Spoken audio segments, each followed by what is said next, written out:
I've been waking up at like 3 or 4 in the morning, watch Bloomberg surveillance, and then I spend most of my day like, Squawk Box on CNBC, Fox Business, Schwab Network.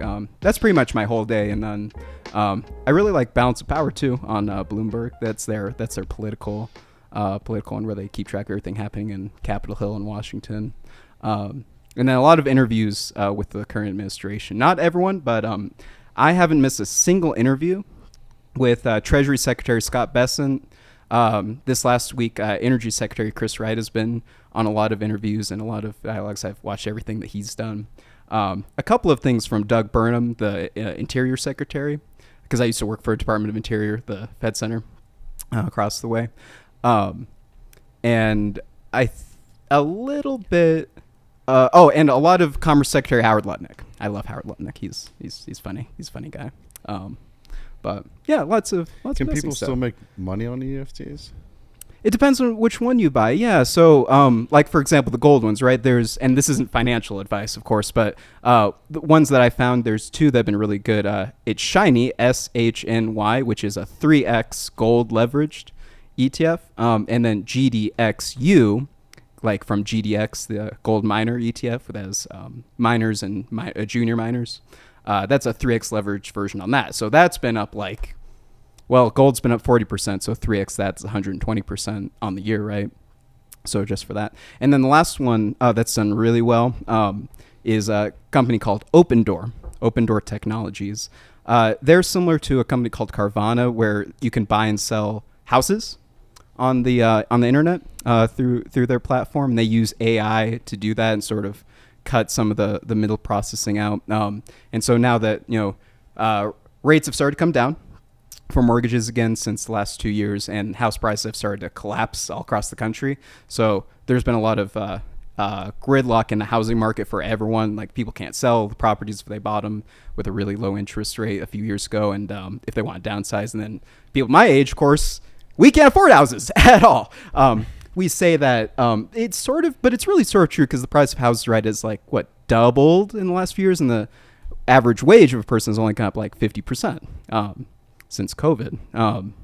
So the unaffordability thing is very real for a lot of folks, and a lot of it is just the rabid money printing too. So like one of my big concerns just generally with this is the state of the American economy in general, not Lakewood specifically, but the value of the dollar has just collapsed. Like the price of gold just hit a new all-time high. I don't know if you guys saw that in the news, like 3,800, which is 100 times what it was worth in 1971 when Richard Nixon took us off the gold standard. The dollar used to be backed by gold.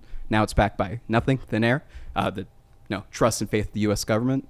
And it was $37 when that happened. So if you had $1 in 1971, you'd have less than a penny today. And that's just inflation. And there's no way for anyone to really compete with the rate of money printing. And a lot of the reason that happens is because like our number one expenditures in government are all mandatory spending. It's not even like the things that Congress votes on and we all fight each other about all the time. It's Social Security first, mandatory, Medicaid after that, and then the interest on our debt. So like how we have to pay money for our money when we borrow it, that's number 3. And then after that is all the discretionary things that we vote on, including our military, which is way overbloated as is, and we just like add another trillion to that. So all of that, and we can't stop, taking care of our old folks, and I never want to, but the fact that we have to put all that money out into the economy and send it all over the world, and we've been doing that for 80 years, right? It's not your generation, it's not my generation, it's not even just the boomers, it's like all of us collectively, we've just thinned out our money supply. Same thing happened in Rome, right? You could take a gold coin and you could melt it down, add in some copper or whatever, make 2 coins. They look gold, but it's half the gold each. Same thing that we're doing right now with our dollar. So everything's just gotten more expensive because the dollar is literally less valuable. So if you understand that, you can invest for that. And part of the reason I do AI is, and this is the last thing I'll say is, you as a human can't compete with robots. I didn't realize this till recently, but as an entrepreneur, I've never hired anyone, but I still have employees. They're just robots. I'd say, have a few dozen, maybe 100 robots or so. And, they don't sue me. They don't take me to HR. They don't complain. They work 24/7. And a lot of that is how the ETFs work too. Like they do, like some of them have options trading. That's how they split dividends. So they'll buy low and sell high for me. And that's sort of automated with some of the ETFs. So if you can utilize AI, you can beat the market potentially. Yeah, it doesn't complain. It doesn't show up to work late. Mm-hmm. Yeah. You just have to pay the electricity bill. That's the other thing too, is I think there's going to be markets sort of operate seasonally, and we're kind of due for a market correction. I mean, the housing market's already started to collapse, but I think we'll probably have a stock market crash next year. And my guess, just from what I've studied, is it's probably going to be caused by an electricity shortage, because the whole S&P 500, right, is held up by 7 companies. They're all tech companies, the AI, the Google, the Tesla, Microsoft, NVIDIA, those companies, Facebook, all AI data center driven. And we don't have enough electricity in the grid to cover all of that. And so I think we're going to have a huge shortage, especially because we spent the last 4, 8, 15 years pursuing green energy, which is still less than like 5% of the total grid. And there's nothing wrong with that. Like I'm pro-nuclear, pro-solar, just like our current energy secretary, very pro-nuclear, pro-solar. It's just the sun doesn't always shine, the wind doesn't always blow, and uranium's really good. But if you want reliable 24/7 electricity, even in the winter, even during peak demand times, we need we need some coal, not too much, but mostly gas, hydrocarbons.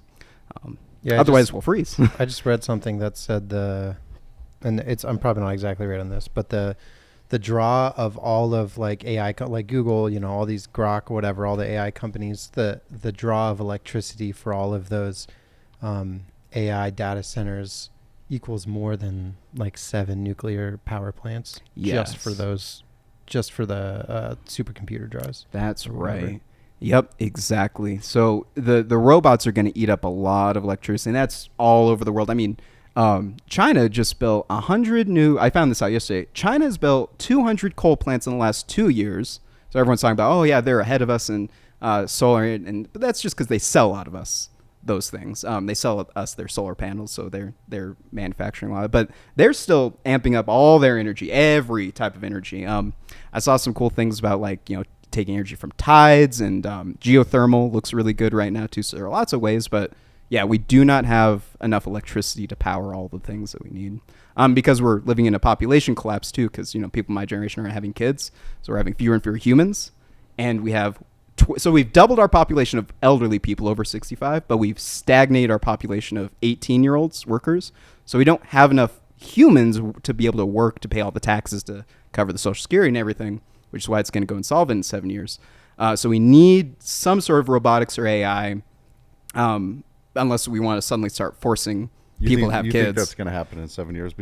Because there's always been talk about that. I know. But you think it's 7 years? Or it's hard to believe, but the more I listen to people like a David Sachs and Elon Musk talking about like what they're doing, see like with the robotics and like some of the videos that you can look up on what robots can do these days, really incredible. A lot of it's out of China, but even things in America. One thing for sure I think will come in the next 5 years are self-driving cars. I think that'll be probably the next big AI. They already have them, I thought. They do, but they're going to be like all over the road, very common. I saw a Waymo. I saw a Waymo yesterday, actually, outside the light rail. Oh, really? They have them here now. Yes, they're doing some test drives now. Amazon. There's this Amazon-owned company called Zoox, I think. Yes. Have you seen those? They're like they just look like chariots. So there's no drivers. Of course, it's like what makes sense for a passenger vehicle. There's no driver's seat. There's no front of the car. It just looks like a chariot. You can go in and sit on either side. It just got wheels on every corner, and it just drives you to wherever you're going. I like that. Yeah, like kind of. Yeah, I think in Vegas they have those. Maybe those ones. That company specifically, I know, is just recently just amped up production. They just got approved for everything, and they have they're building them right now. So. Oh, is there no front seats in the ones you're talking about? Right. Oh, okay. Yeah. Think like Cinderella's pumpkin, where you can sit on. You just get in there. They just drive. They look like that. That's what the ones in Vegas look like, but they're kind of 4-seater, I think. Yeah. They're kind of square. Oh. Yeah. Interesting. Yeah, we were in Vegas this summer, and I seen one driving down the street and it passed by us, and I was like, what? There's, clear windows. There's no one in it. It's freaky. Yeah. I do like that. One thing, maybe not cars, but definitely buses. I think I was telling you over here, I met with a new calculus student yesterday, and he's in Highlands Ranch.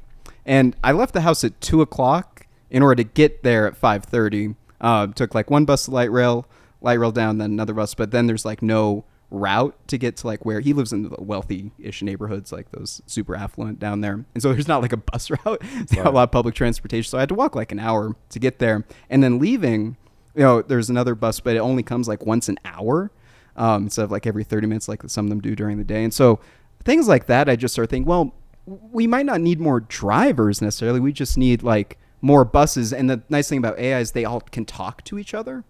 And then there's no delays necessarily, like the bus is 15, 30 minutes delayed or whatever, because they're, just riding automatically, and you can send out another one if one gets delayed. They just operate on their own. So things like that, I think, kind of make sense to automate. I think I've heard some complaints like the city's looking to making more EV buses, which could potentially be more dangerous. That's like the whole direction that Colorado's going in, right? The more progressive, So that part of it I don't have an issue with. And I mean, then you can get more buses on the road more frequently. So something like that is more convenient, I guess. But also a Lyft to get there would have been like $50 instead. So if we didn't have a human driver, could probably cut that cost down a little bit. That's one thing about rich neighborhoods. They do not like bus stops in their neighborhoods. They don't. Yeah. And that's fair. It was a nice neighborhood to walk through, and I didn't mind. But I mean, I just have to charge you more, right? If you're gonna make me go through that trouble. That's the nice thing about being self-employed, also, right? I'll just charge you more. You got to raise your rates. You can just do it. Mm-hmm. So let's get into your political campaign. Mm-hmm. And one of the best questions that I thought of, Michael actually mentioned yesterday to me. Yeah. Oh, yeah. I mean, it was just the general like. Why? How'd you get into politics? What's that? Because like we've talked with you a few times, and you've always mentioned you seem to have always been up on politics in the areas that you study. But yeah, first time we talked about space. Second time we talked a lot about investments. Like of course we're talking about now, and now we're talking about politics. Now you're running for city council, right? So yeah. So I guess I'll tell you the story how this happened. So as you guys know, my mother passed away in 2023, prematurely at 55. She, just had a heart attack one Sunday morning, totally unexpected. What happened with that was I was able to inherit a lot of her assets. She never invested anything except for me, and so I just got cash basically from her. I was able to take that, grow that, and invest, and basically become financially independent. Paid off all my debts, got totally free, and because I still rent. But my grandparents own the property I live on, and it's a duplex. And so my uncle lives next door to me, my mom's twin brother. And so with our living situation, I'm able to get a very good deal. I don't have to worry about like all things like insurance, and I don't have a car, so I don't have to worry about that. So very minimal expenses, because my goal my whole life, like the reason I wrote the book, the reason I started my own small business, the goal was to stay home, never have to leave the house, and be able to make a living doing that. So I achieved that. I achieved my mission of being able to make sustainable income, multiple streams of passive revenue, and not have to leave the house. So I'm retired, quote unquote, effectively retired, even though I'm not, super uber rich yet. But I have enough passive income, and I think this is good for the audience too. Like financial independence doesn't mean you need to be a multimillionaire. It's not even a dollar amount that goes with it. It's just having enough income coming in consistently such that all your bills are paid and you don't have any other expense. So it depends on how expensive your life is, but anyone can achieve financial independence if you just are able to spend less than you make. So I did that, and spending a lot of time at home, and so I can watch the news a lot. 2024 election happened. So I guess for background, because I got some good advice on Wednesday, kind of just to explain what my political history is, so people know like how I got to this point. So you're right. I have been politically active my whole life. I turn my birthday is a week after the general election. Normally, in November is when all the elections happen. Even my election, our city council election, is November 4th. This episode is brought to you by the Josh Henry Workshop, where craftsmanship meets purpose. Whether you're in the kitchen slicing up dinner, out in the woods, or just need a reliable everyday carry, the Josh Henry Workshop has you covered. Every knife is handmade and hand-forged in the good old USA in North Carolina by a veteran-owned small business that puts heart, heritage, and pride into every blade. Michael, what do you think about the Josh Henry Workshop knives? Jeremiah, I love the quality of the Josh Henry Workshop knives. These are not mass-produced tools. They are custom pieces built to last with real attention to detail.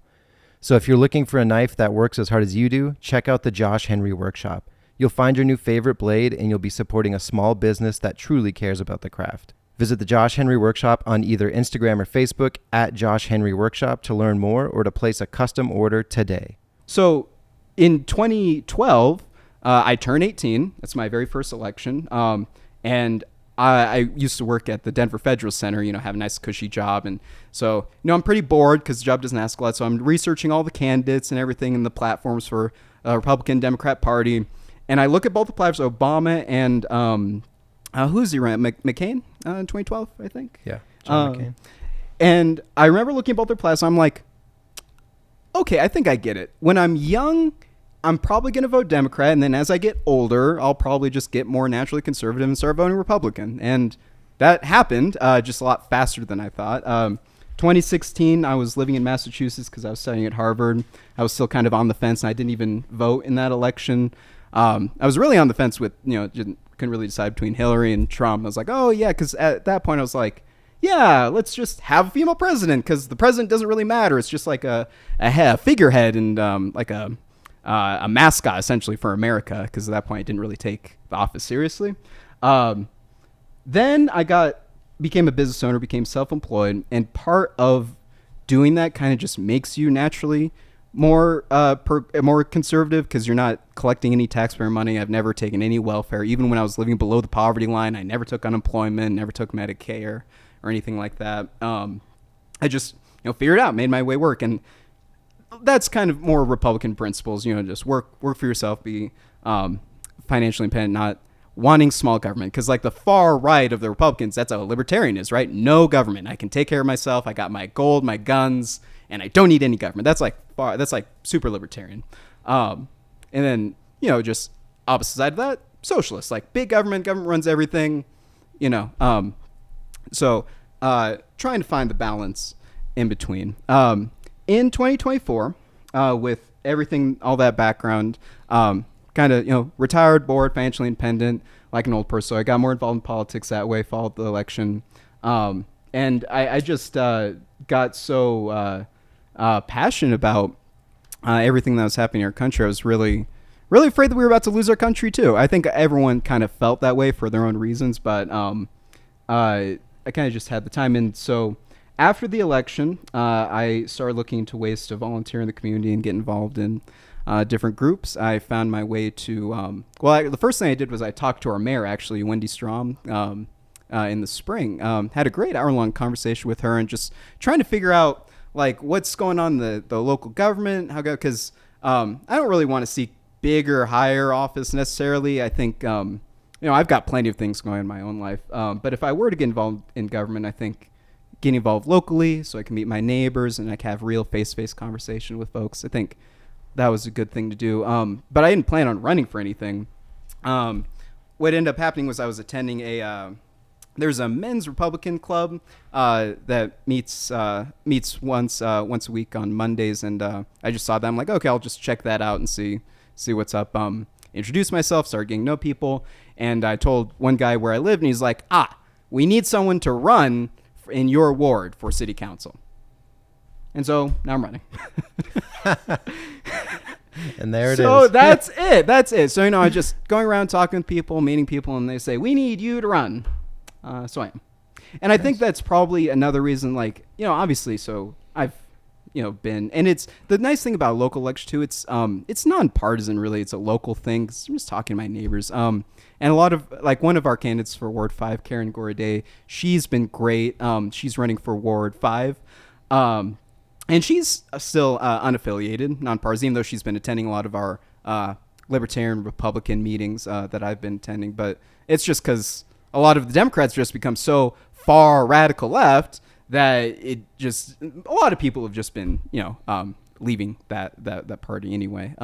It's just too radical for now, which I think can be fixed. But that's probably the reason why I choose Republican, is because I'm a small government guy. I like being independent. I want to be left alone mostly, and in my mind, being a Democrat, because there are rich people on both sides of the aisle, obviously.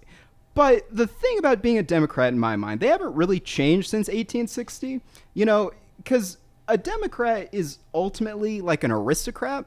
And so they, in my opinion, this is my opinion, but a Democrat needs slaves kind of in order to keep their life going. And obviously we knew what the slaves were in 1800. But today, people in student loans to the government, you're like property of the state. We give our kids to public schools where they can be abducted from parents, taken away from parents if you misgender them something. Property of the state. People trapped in car loans, mortgages, credit card debt. We have more delinquencies on payments of all kinds in the country right now than we've ever had. And it's just people trapped in debt. They've got these fancy degrees, but they're like golden chains effectively, and they don't own their time. They can't do whatever they want, really. And so they're trapped in the system. They have to keep working. And like we talked about earlier, they have to keep working at a job that doesn't pay them enough money. And it can't pay them enough money because they can't work 24/7. The government prints money faster than they can work. And there's no escape, really, in that rat race, necessarily unless you have additional financial education, which they don't teach in schools. And so, I'm against slavery. And I don't really want to...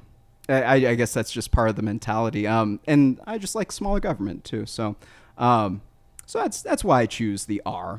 But I do definitely, and I said this to Winnie, and I wholeheartedly believe this. The reason I love Colorado is because it's a very purple state and it's very middle of the road.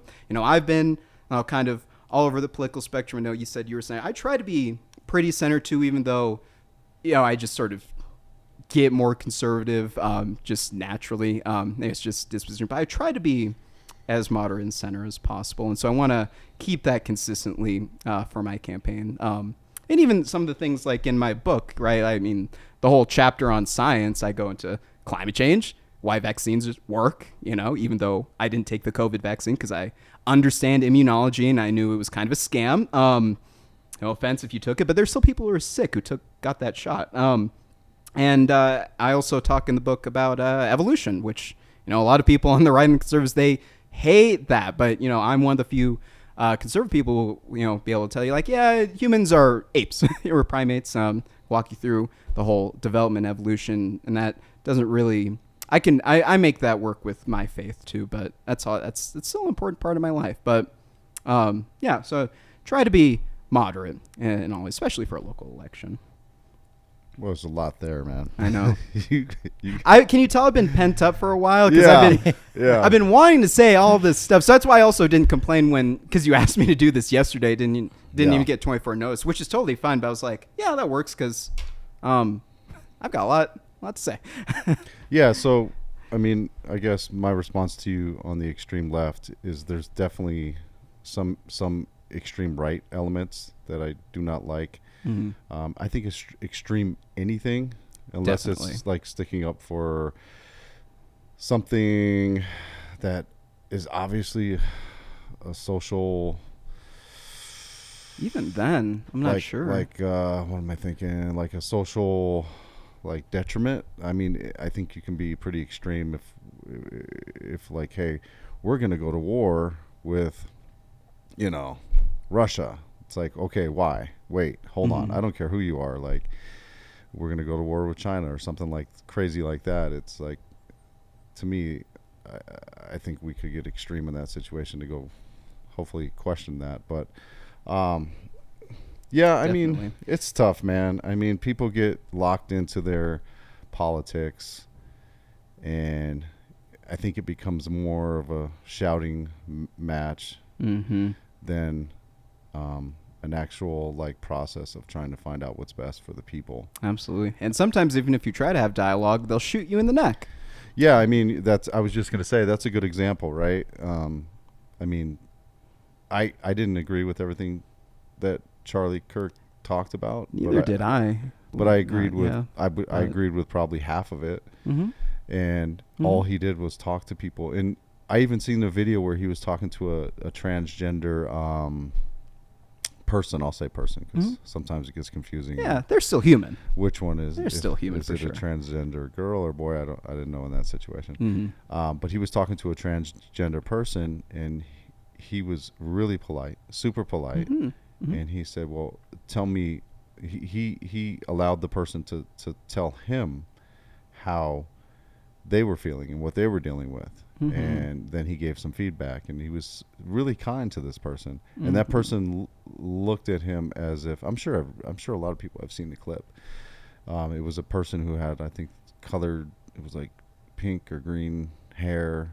I think was wearing glasses. It's a clip that's been going around a lot, but just to see how polite he was to that person and how he asked genuine questions to that person, allowed that person to answer, gave some feedback and even some questions back to this person, and this person definitely looked like they appreciated Charlie Kirk's questions and answers to them. So I always seen him as that type of person in his debating style, and the only time it ever got heated and disrespectful, I feel like, is when people started to yell and get disrespectful with him, and then he would, obviously match their energy. Right.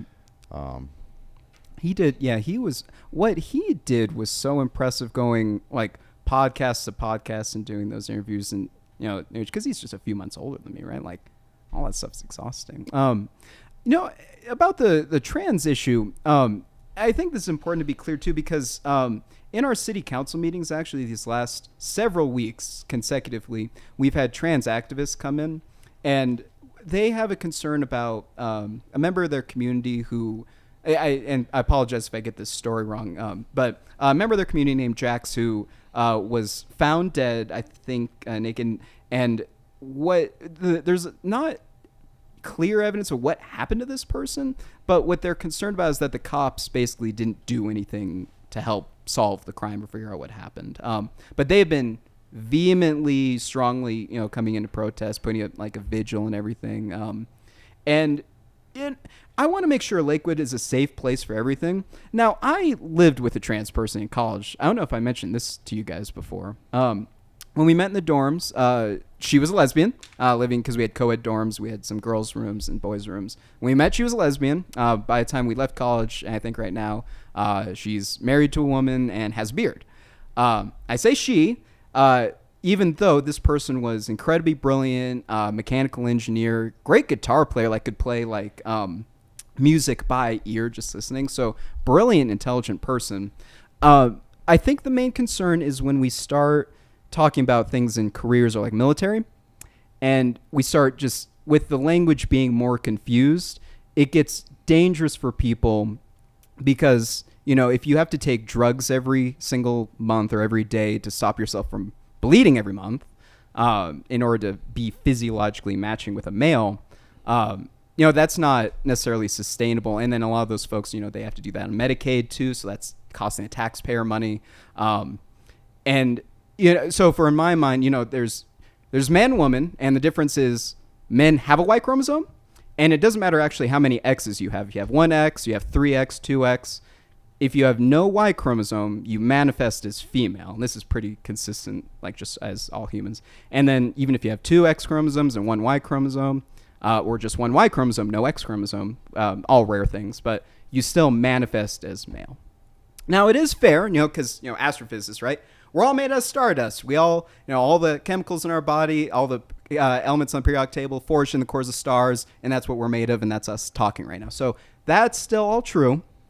But for practical purposes, and also just physical, our bones are denser, our muscles are thicker, we don't have ovaries, so we have more room in our body for bigger lungs and, just more organ space. It's bigger air capacity. So those things like that. And also, I grew up doing martial arts. We separated boys and girls at 13 when it came to sparring because it's not safe.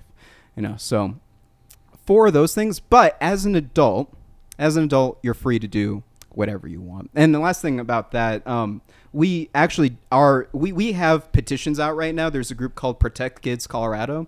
And they have, I've seen like half a dozen people, but they're passing around 3 flyers to keep boys out of girls' sports. So, if you're trans, have gender dysphoria, you're still the gender that you're assigned. You're still a boy if you're boy, even if you feel weird. And autogynephilia is a real thing too. There are people who just have a sexual perversion for dressing up like a woman.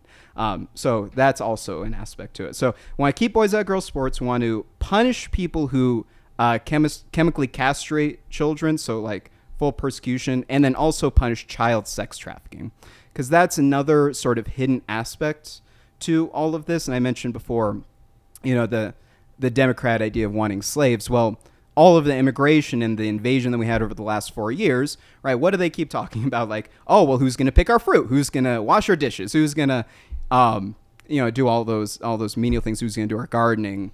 All those menial tasks that they don't want to do. Who's going to pick our weed? Like in California. And so that's not necessarily fair to those folks. And a lot of them, when they come over here to America, they're already in debt to cartels. A lot of those women who come across and those children have already been raped multiple times before they even enter America. And so that kind of conflates with it too, because what do a lot of these, radical, and I won't even say Democrats, just the far leftists, what do? They want to, trans our kids. They'll take the kids away from you out of schools if you misgender them. And they won't tell you if they're giving you your kids chemicals to castrate them or mutilate them. They won't communicate that with you whatsoever. It's part of the anti-natalist agenda.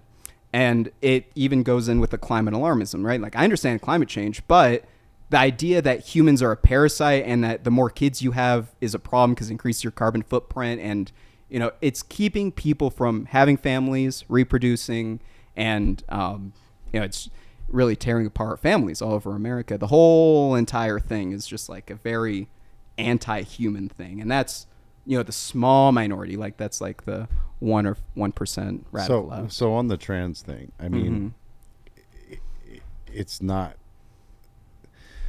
Those people are not going to go away. They're right. They've always been. Yeah, that's always been a thing. Yeah, I mean, there hasn't been a store or a place, a business, that I have been to in the last week that I didn't see a trans person. I was surprised. Not anything against trans. Just a lot of them are moving to Colorado too, specifically, because it's like a safe place. Like, there are websites that advertise people to come here for that, because they can take advantage of our loose laws and our free abortions and stuff like that. But I don't know. They immigrate here. Okay, I didn't know about that. But I mean, I guess what I was thinking was that they are a part of our society, and finding a way to navigate that, I think, is kind of where we're going to be at, or where we're at now. Right. I do think the women's sports, on that issue, I am 100% on the team of, hey, no boys. Yeah. No one who's physically stronger should be in that division. That's a very nonpartisan thing. That's like a 95%. Yeah, that's very unifying. I think most that's just a middle of the road thing. Yeah, I mean, we even had Luke on our podcast, who's a transgender, and Luke agrees with that. I think even Bruce Jenner, Caitlyn Jenner, a lot of transgenders. I think if you've ever played sports, right? You've played team sports. I went to college with a girl who was taller than me and like larger. She was a big girl, right? She does roller derby now. So that's hardcore. And I played intramural sports with her and against her, and even me being a smaller person than her, I was still able to move her fairly easily. So I've always thought in that conversation, me as a larger human being playing sports with other people or whatever, having physical interactions with other people, it makes a big difference. It's a matter of evolution, and I think this is the part where, because conservatives are so against that, so they can't really explain it in a way that makes sense to like center left people, like moderate left people, is men evolved over the last millions of years to protect women and children. Like, that's what we're for. We are expendable. Like, one man can impregnate a whole village full of women, but one woman can only get pregnant once a month, once a year, when she's ovulating. And then when she has the children, she has to feed it, because we can't feed the children. We can't feed babies. And, there's the bleeding every month thing, which, there's medical technology. Obviously, we're getting to a point where a lot of that's mitigated, but we evolved a certain way, and there's just, you can't overdo that in 1 or 2 generations. This is millions and millions of years of us to get to this point. And a lot of people just want to throw everything out. And that's why I call it radical. Yeah, Michael, to your point, and I think I said this before, maybe when we interviewed Luke, when we had Luke on the show, I know females that are black belts. Yeah. And I trained with them. Jiu-jitsu and other, arts and who have fought in the UFC. And I'm pretty confident I could win in a fight with that girl. Yeah. High school boys beat the, professional girls soccer teams. Yeah. I'd probably get hurt. I wouldn't come out of it on scratch. But I'm pretty sure I could. And then if she has a gun, she wins. Yeah. So there's balancing things to it for sure. But I think just everything you guys said, totally reasonable, and that's where I want to keep it. Like, I don't need to bring my personal ideals into it. It's really just, I want to make sure I'm safe. I want to make sure a trans activist doesn't assassinate me because they think we're fascists, we're all evil, we want to put you in cages. No, we want you to not kill people. And if you're going to be a pervert, and that's just what I feel like, if you're going to be a pervert and try and switch your genders, that's cool. Keep it to yourself as an adult. Stay away from the children, because we're having a population collapse. We don't have enough young people, so we don't need any more antinatalism. We don't need any more pushing like, oh, you should be gay, or it's better to be, I should be proud of not being a reproducer, proud of going extinct, basically. Well, I think they're a part of our society, and of course, like it or not, it is what it is, and we have to find a way to talk with each other and figure out a way to make it work. Yep. Because absolutely, I mean, transgender people are here, and they're a part of our society, and and it's normal. I do want, I call it a perversion, but perversion is normal. Like, it's fine. Like, it's not even I want to even kink shame it, but it's like you get off by pretending to be a woman, basically. And like, I know what you mean. You mean a perversion of the norm, like Well, no, like autogynephilia, like a foot fetish. It's a fetish for some folks. A lot of them, it's a fetish. Like, I get erect by dressing like a woman. Some people, I would say, and even that community, but not all of them. Not all transsexuals. Like, the roommate that I mentioned, totally normal, legitimate person, not a pervert or a sexual deviant in any way. That's most of them. Most of them just normal people who want to be left alone. Yeah, I think that community would agree that there is a portion of them that are, just it's more sexual for them. Just like with straight people, there's some freaks. Mm-hmm. There are some freaks. Yes. Swingers clubs and, also immoral, in my opinion. Sleep with my wife while I watch type people. And yeah, I'm pretty well. And from my perspective, right? Because I was raised by a single mother, and I'm an only child. I have no siblings, and the only person who really loves you unconditionally as a man, is your mother. Let's be real. Like, your wife doesn't, your kids won't.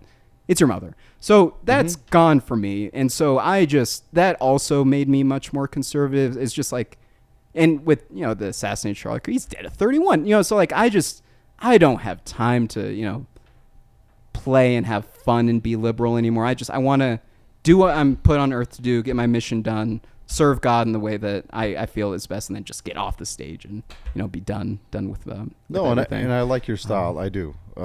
I think I can speak for Michael too. We both like your style, and it takes all kinds of different people to kind of make society come out in the best light. Because if not, we'd all be thinking of the same thing. We just that'd be boring.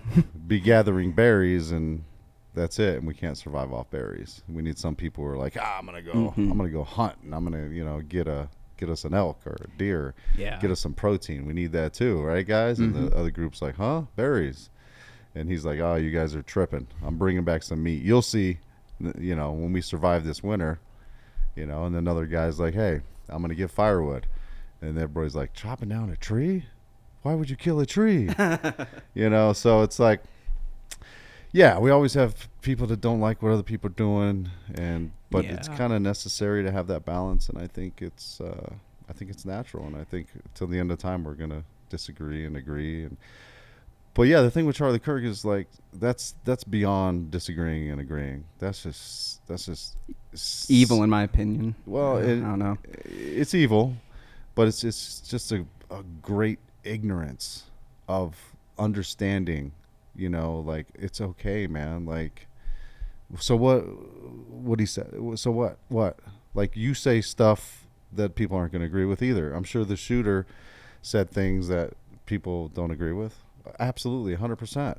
And it's like, okay, what? We get to shoot you now too? It's like, dude, just talk. I hope not. Yeah. Yeah. It's so weird.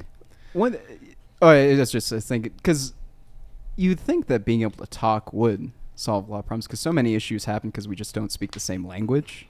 Like, we can't talk, so we just resort to fighting. Cultural differences too. Yeah. Yeah. Yep. Mm-hmm. Or just resources. That's the cleanest way to start a war, as there's just not enough food or water, and then even my wife and I mean, she's from the other side of the earth, you know, and she's total different culture, and I don't know, how do you guys see that too in your relationship, because you guys are two different cultures? Yeah, with Bridget? Oh, I definitely do. Yeah. I was telling someone the other day, I said, you know what, Bridget is a very different person than me. And that's why I love her. That's why I married her, because I wouldn't want to marry someone who's just like me. That would be spend every day that would be boring. Absolutely. Yeah, so a little flavor in your life. Yeah, not, you know, from the little things to like how she says things to how she conducts her entire life are just different. Because she's her parents are Jamaican immigrants.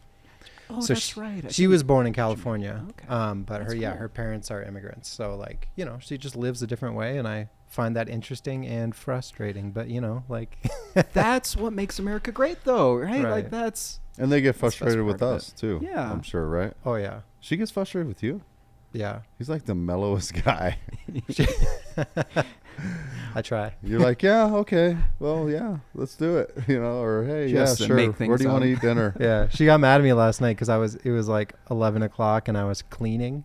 She's oh, why are you cleaning at 11 o'clock? And she got all mad, and I was like, what? Isn't this good? Yeah. Isn't this what I'm supposed to be doing? I feel like that's one of those, it's not about the nail. So have you seen that video on YouTube? It's not about the nail. It's a great short little clip. Basically, it's just a couple arguing, and the woman has a nail in her head, and you know, the guy's like, you know, just trying to solve the problem. He's like, get the nail out, like that's the solution. But it's like, it's not about the nail. It's, you know, when you're talking to your wife, it's the communication piece or the whatever. Mm-hmm. Yeah. So along those lines, you're going to have, you know, your would they be called constituents at that point? Yeah, people who live in my. So I'm.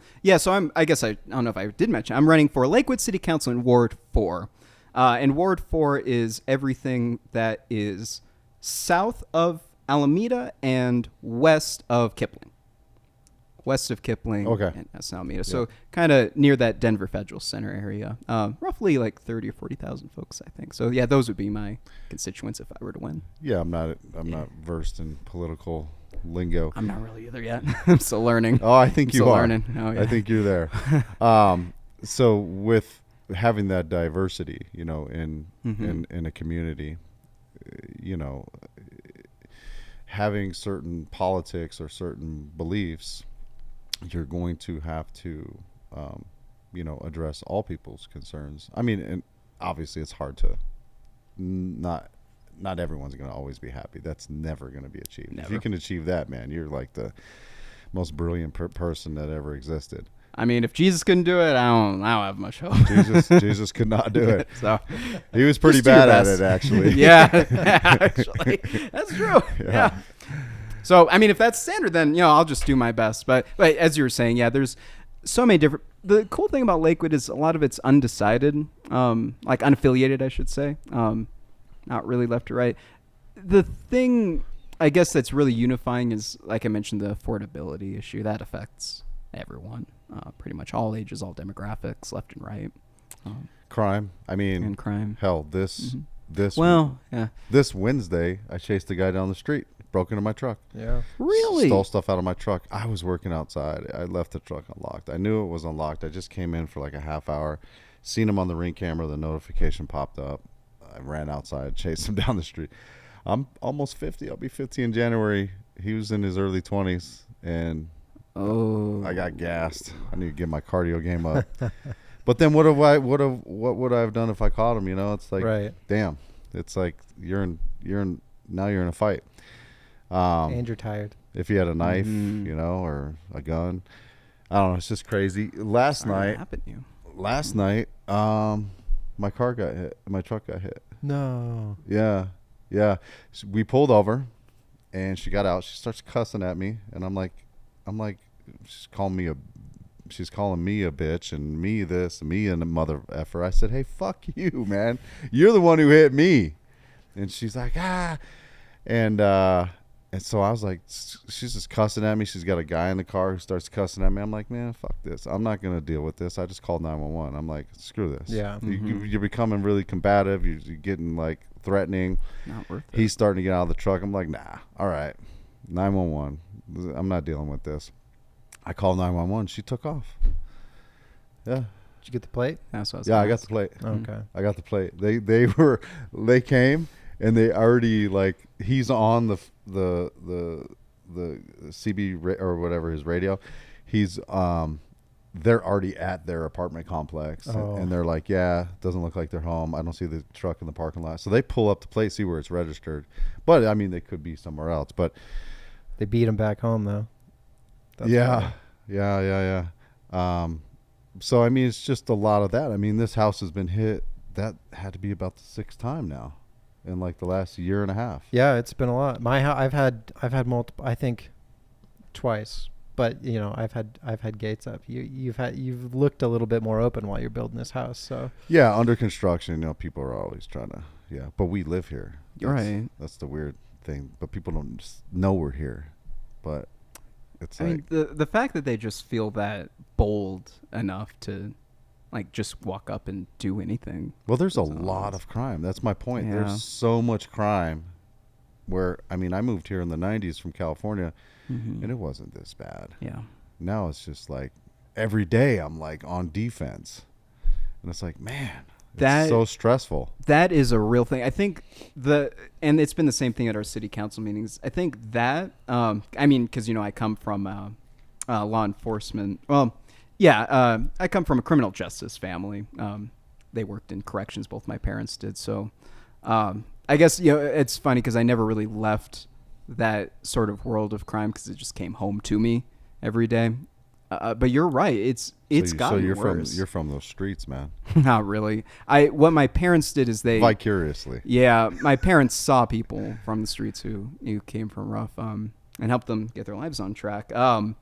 But it's that, and then all analogous to that, tangent to that, is all of the garbage and the litter. Like every time I leave the house, I'm picking up an empty liquor bottle or cans. Now, of course, I do walk a lot. I walk all the time, but like every time I leave the house, I'm always picking up garbage, and I think that ties into the lack of defending or enforcing minor offenses.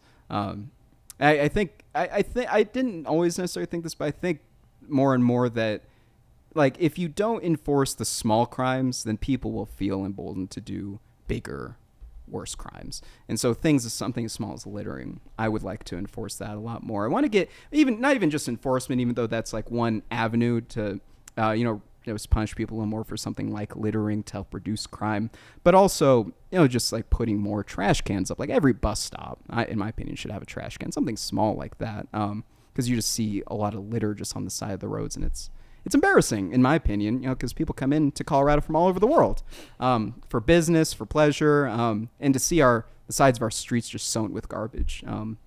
I think that's part of the problem. Yeah, it's similar to the I forget what they called it exactly, but in New York they did the broken window thing where they would never allow any windows to be broken because it gives an air of like the place being trashy, and by fixing the windows they saw a decrease in crime. Yes.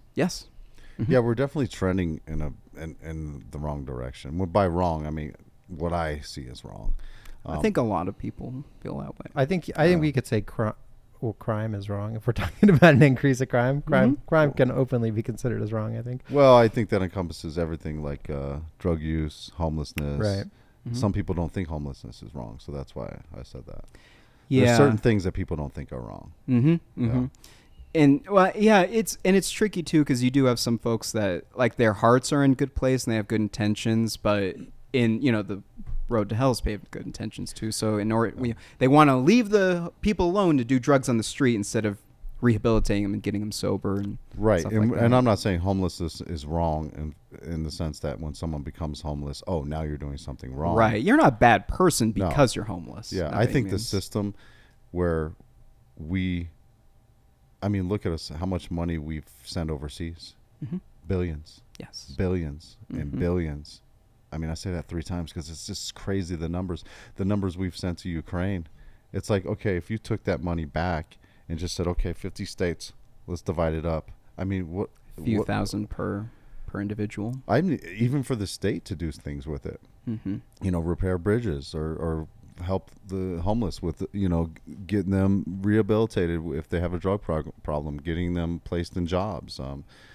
More affordable healthcare. And that's funny thing too, because with the healthcare too, like, Canada and a lot of European countries, they brag, we have free healthcare, but they don't pay for their military. We are their military. Like, our military is like the world's military, at least for like Eastern Europe. And so they just they haven't funded their militaries. That's why, NATO, they were contributing like 2% to Ukraine. Now it's like 5%.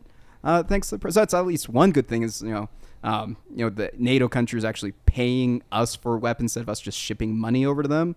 Like we've been doing in the last 3 years. That like everything that we do overseas, that the situation in Gaza is a mess. And then China too, like we're giving money to China in order to become dependent on them for all their rare earth minerals that we could be digging up here. I don't know if you and I, people like you and I, unless you've researched it, I haven't.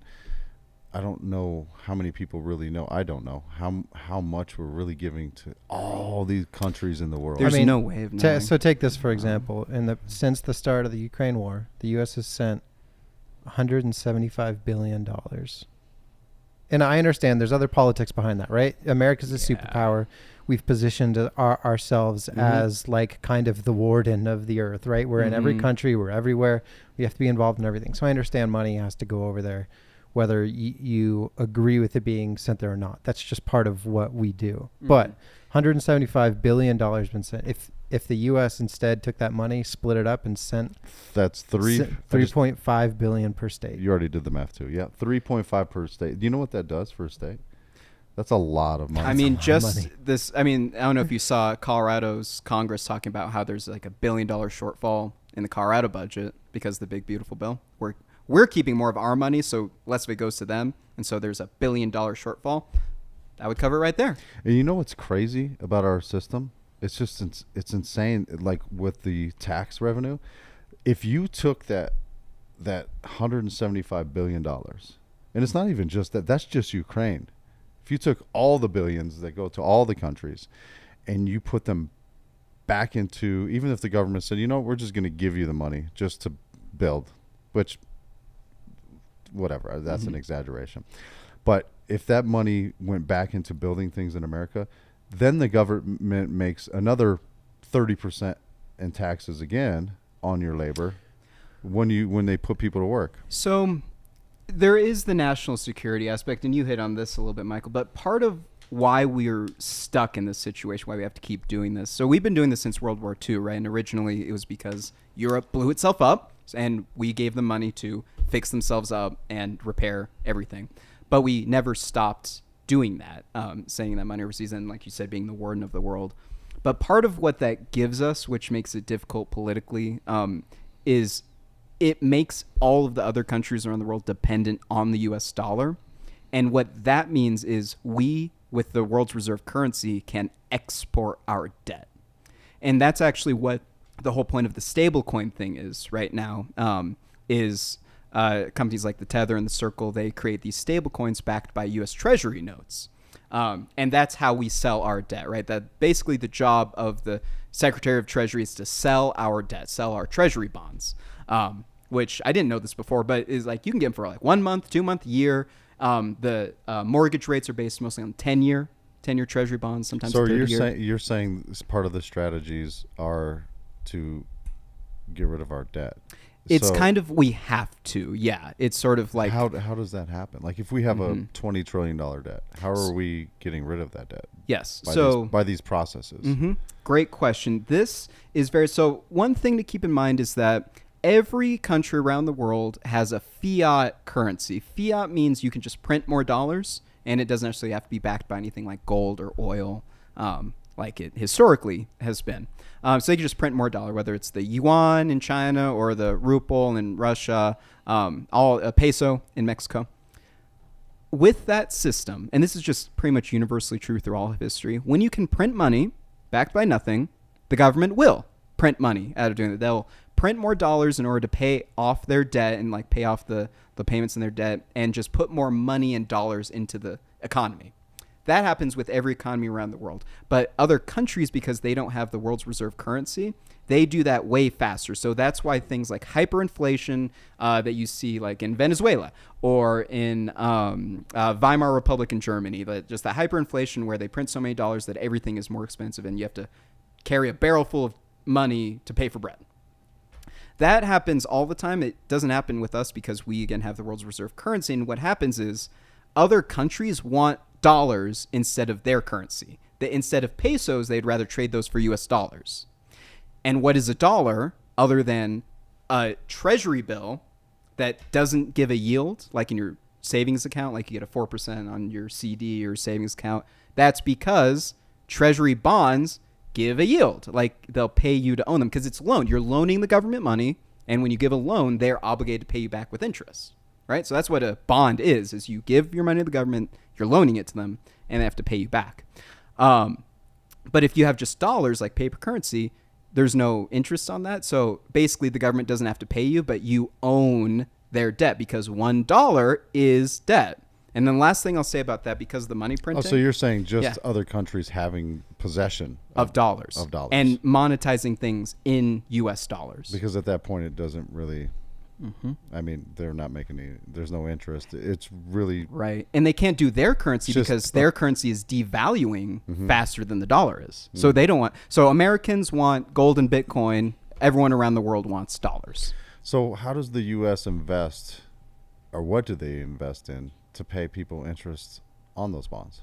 So the government can't invest, and you can actually, they say they do, and this was the scam with Social Security in 1933, right? Part of it was the life expectancy in 1933 was 65 for women, 61 for men. So they thought you were going to be dead by the time you would have collected Social Security anyway. They didn't expect you to live to 80. They didn't plan on paying you for an extra 20 years. So now, though, the way people are living...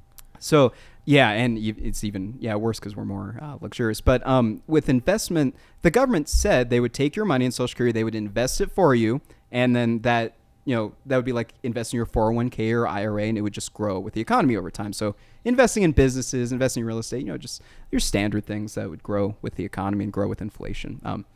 Everything gets more valuable with inflation because they just print more money, so value all assets, real estate, stocks, all that. But the government didn't do that. They spent a lot of their money.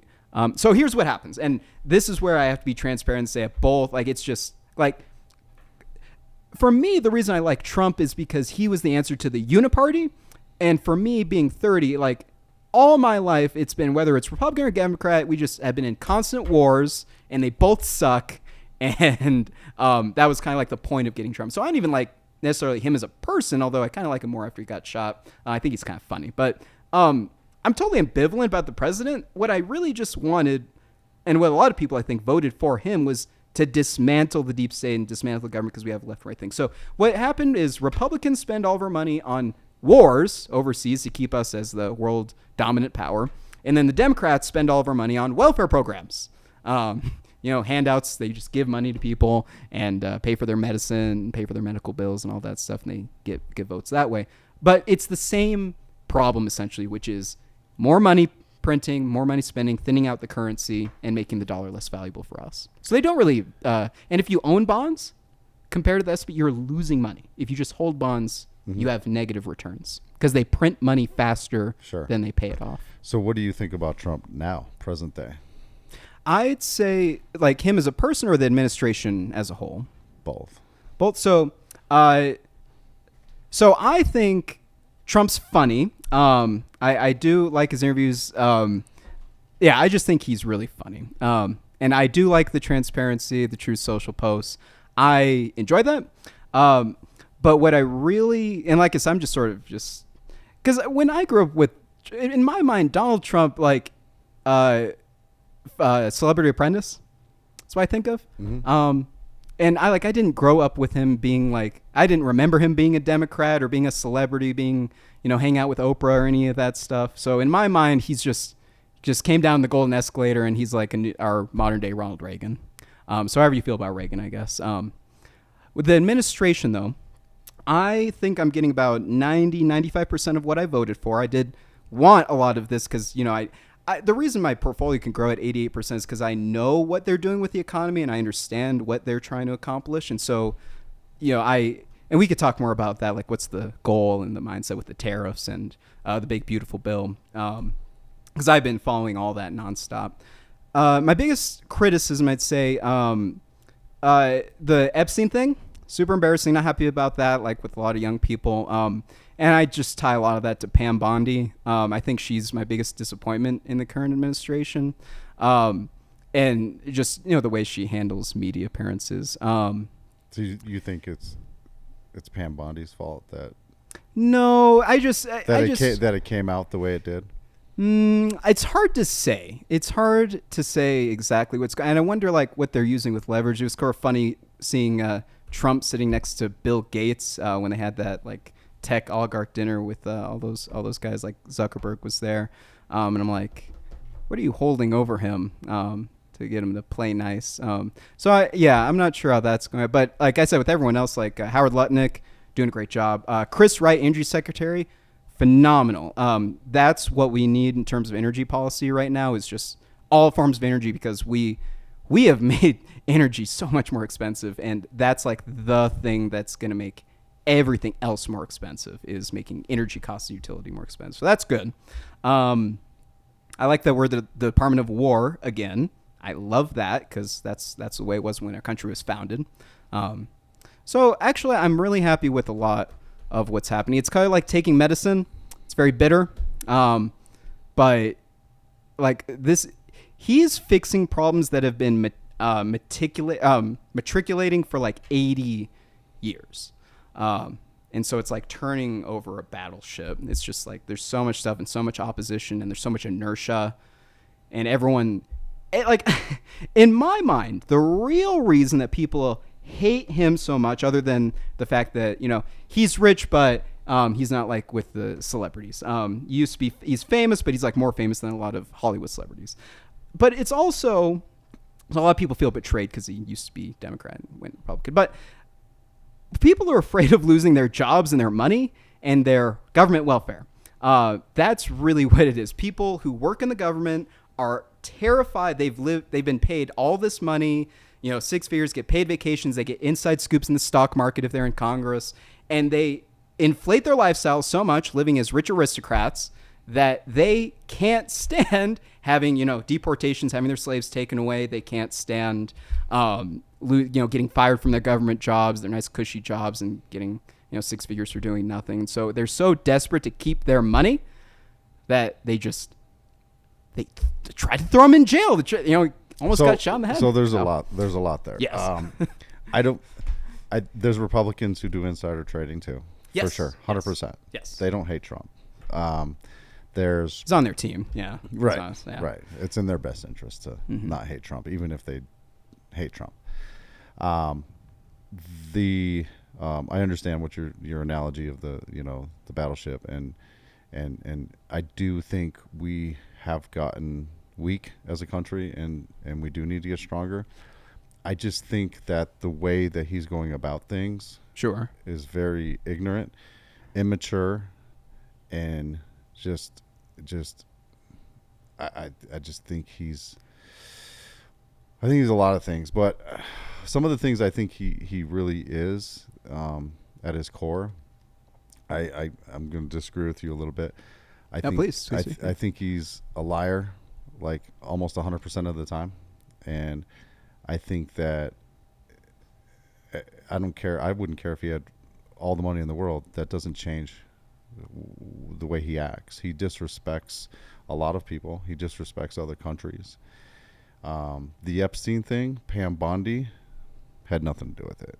If in my opinion, if she said that, these records existed, and then she said that they didn't, and then she looked goofy in that whole that whole interaction. The fact is, they do exist, and they're not releasing them. And even Kash Patel, before he even became the FBI director, he, for like a year or two straight, was just bashing Trump and the administration, the first administration. Also, that had to be even before Biden then. I mean, Kash Patel has been saying these things for a long time. So the Epstein got indicted and Ghislaine Maxwell went to jail in 2019, I think, right before COVID, under the first administration. Yeah. Right. Yeah. So Kash Patel all of a sudden gets hired on to the crew, kisses the ring, and now not an ill word. They're there. Yeah. Oh no, it's all good. There's nothing here. And it's very weird how Dan Bongino too. He's reacting same thing. Yeah. No, he flipped out. He flipped out. And why did he flip out? And I think I'm gonna kind of just throw a dart at what he said. I don't remember it word for word, but he said that everything's true. There's stuff there, and I'm gonna tell everybody what it is. Fuck this, blah blah blah. He flipped out, and then all of a sudden, I think that was like a Thursday or something. He took Friday off, didn't show up to work.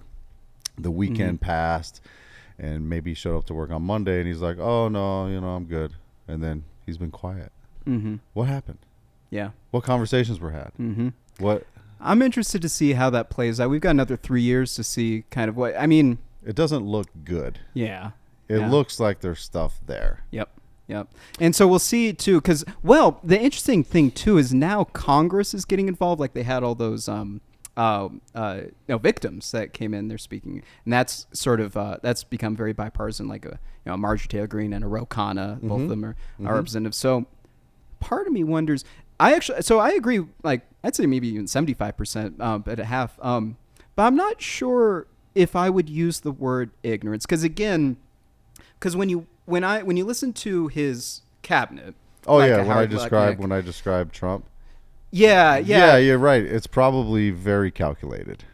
It really is, actually. I would describe it almost as a maestro of the economy is what he's doing. Like every single thing is very meticulously placed to do exactly what needs to be done to correct. But our economy's not doing good right now.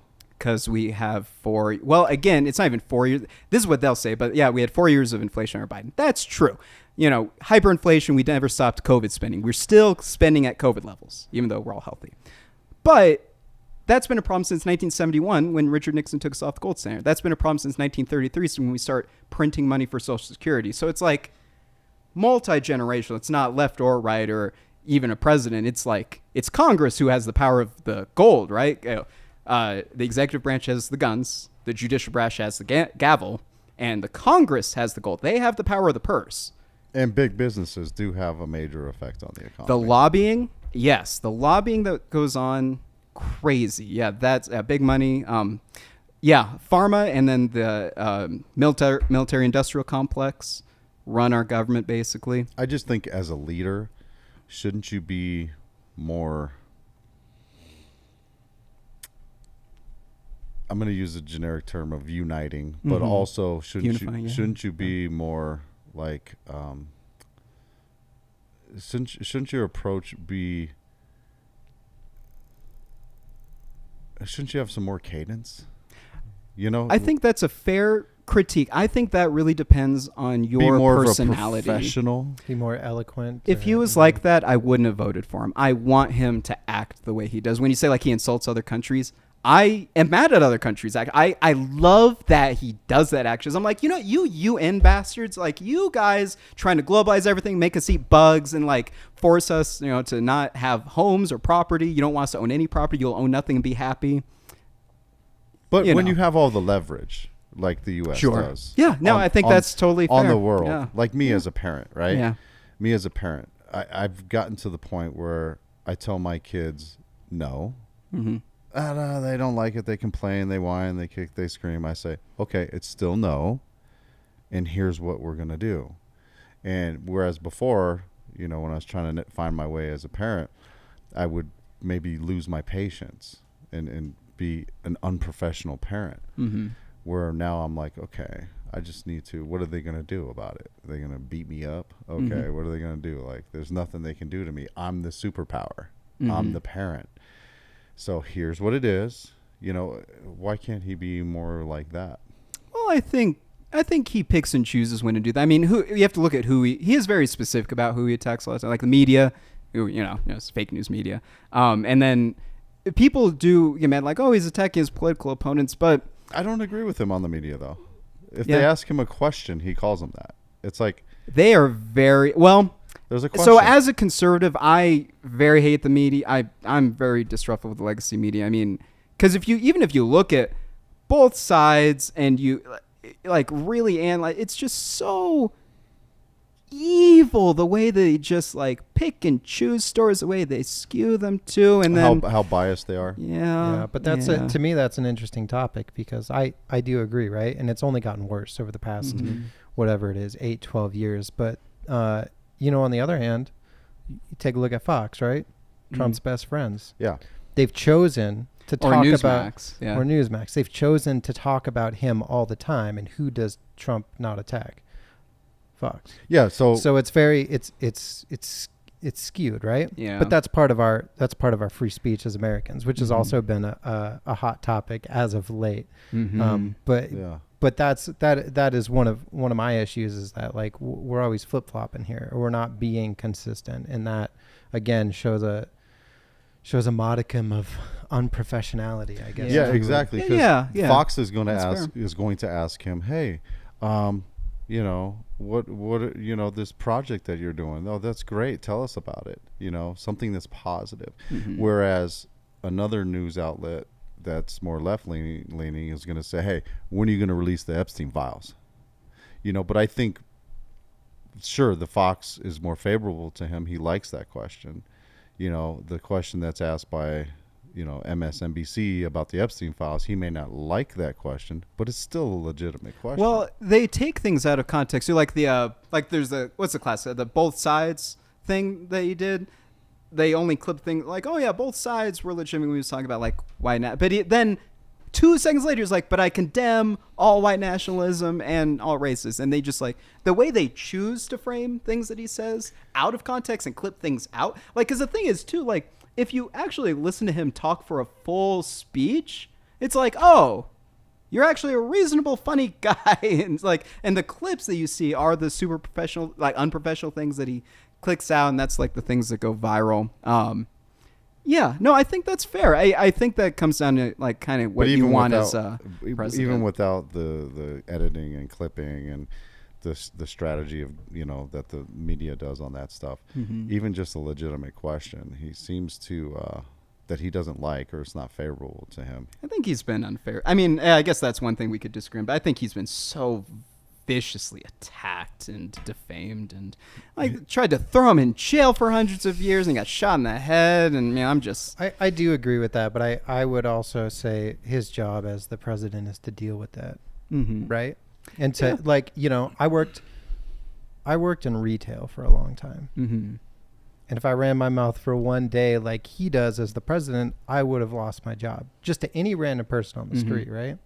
And I think of, I kind of thought of this analogy the other day because I was thinking about how I don't disagree with everything that he does. In fact, there's plenty of things that even other people on his administration that I'm not a big fan of, let's say RFK or whatever, have done. Sure, yeah. Just like the whole red dye thing, right? Everything, this day and age, everything's got to be a big uproar, right? Yeah. But I don't disagree with removing chemicals out of our food. Yeah. the rest of the world agrees shouldn't be in our food because Right, it's yeah, we're not just good for us. Getting in line with Europe, yeah.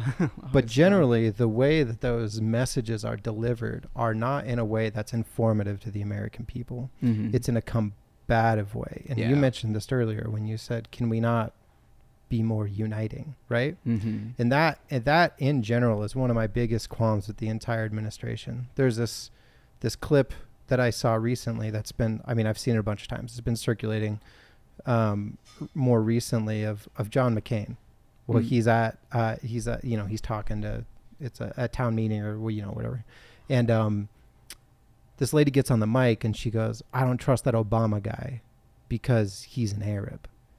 And John McCain, he says, no. And I remember this clip. He takes the mic and he says, hey, one, he's not an Arab. He's an American citizen. Mm-hmm. He's a great person, of which I happen to have fundamental disagreements on the way that we should run our country. Mm-hmm. But he is a good man. And he took the mic and he walked away. Right. And this is, I think, to the opposite of what you said you want to hear. You want to hear Trump just call people out. But sometimes I like it when he does it specifically to certain countries. So we can keep getting in the weeds with many different things, especially Trump.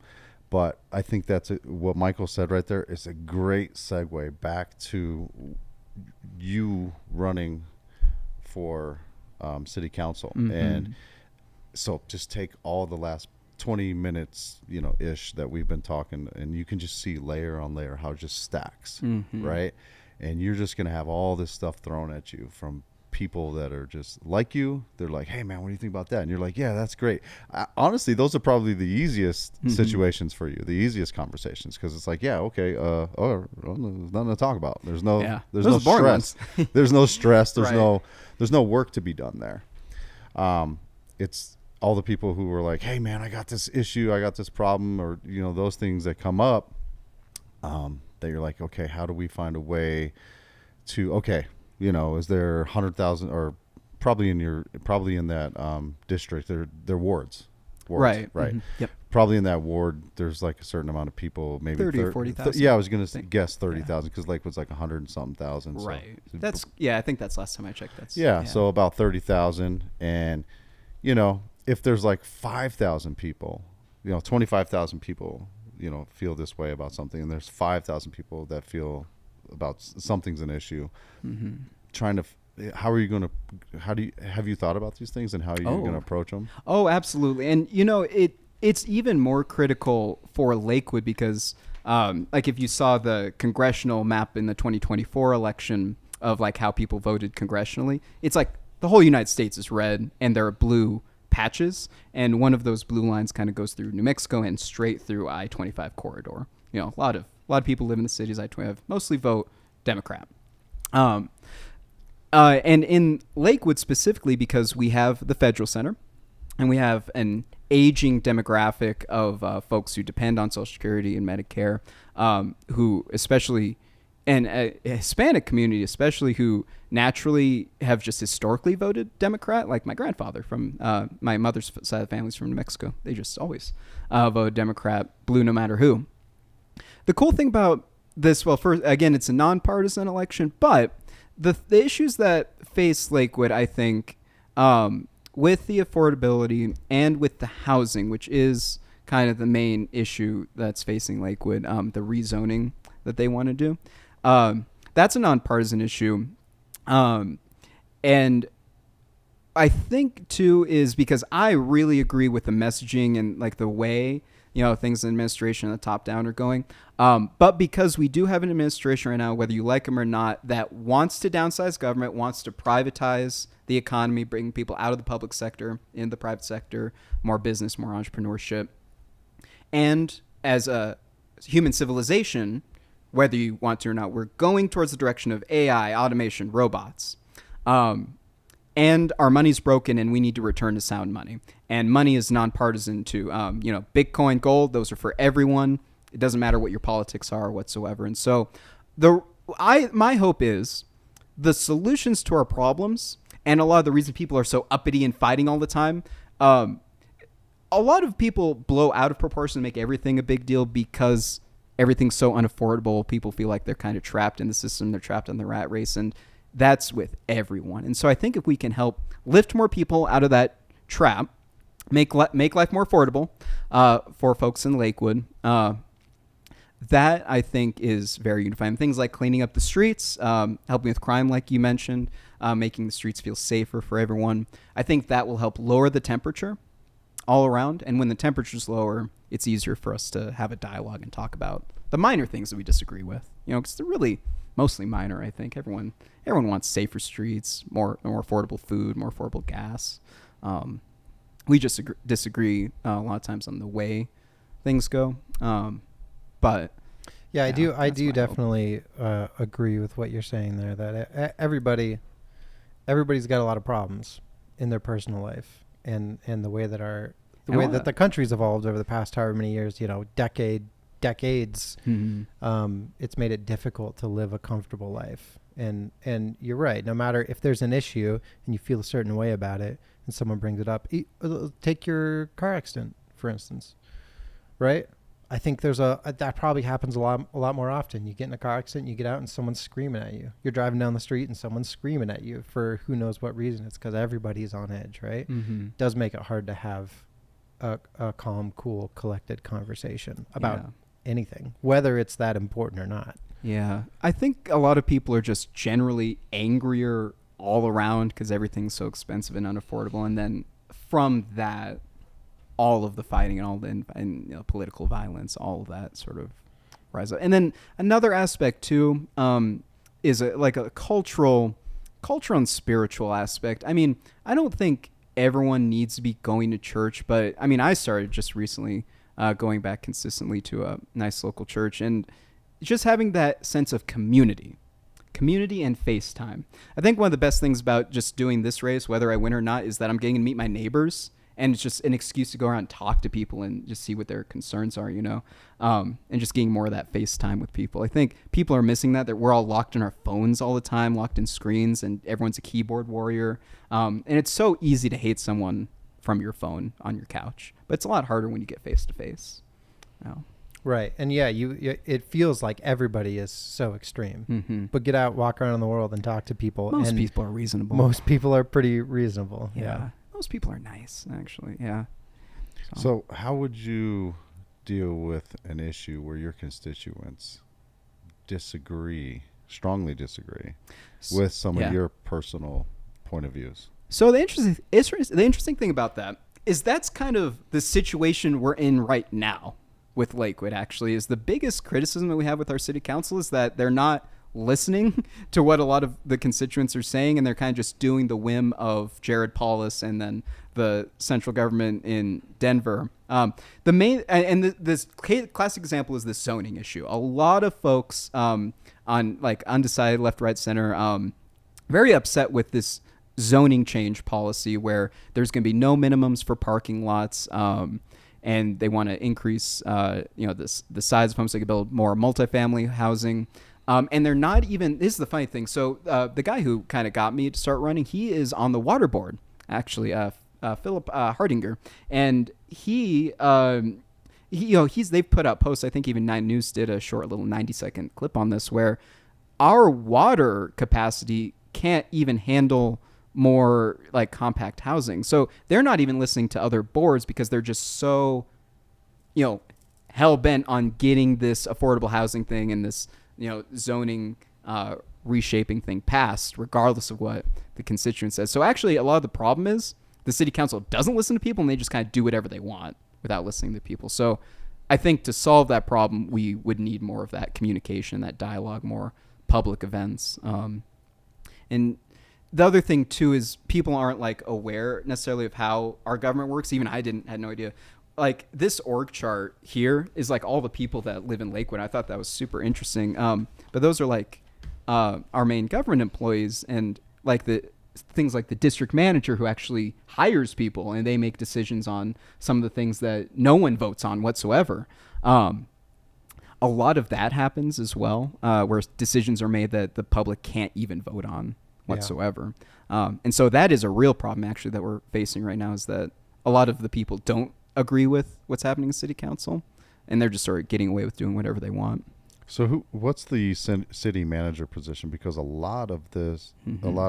a lot of these departments fall under the city manager. If each of those has the descriptor, all those subsequent pages of each of those jobs. But the city manager, basically they're in charge of the hiring. They're appointed by the city council, but if I remember right, the person who's been having that job, she makes lots of money, and she's had that for decades. There's a lot that falls under. I've never even heard of a Yes. city manager. Have you? Yeah, but I don't know what they do. It's crazy. They do a lot of the everything. hiring for and a lot of the decision making that city council doesn't. City council is basically responsible for general legislation and then communicating and voting on certain policy, but the inaction of the policy is done by the city manager. Yeah, I mean this org chart. It's a clear argument for a smaller government.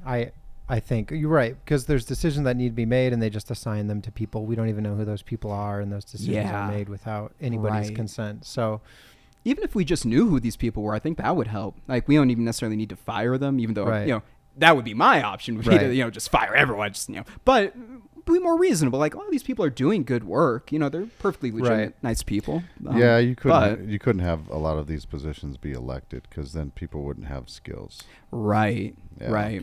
yeah, That's a great point. There's no way.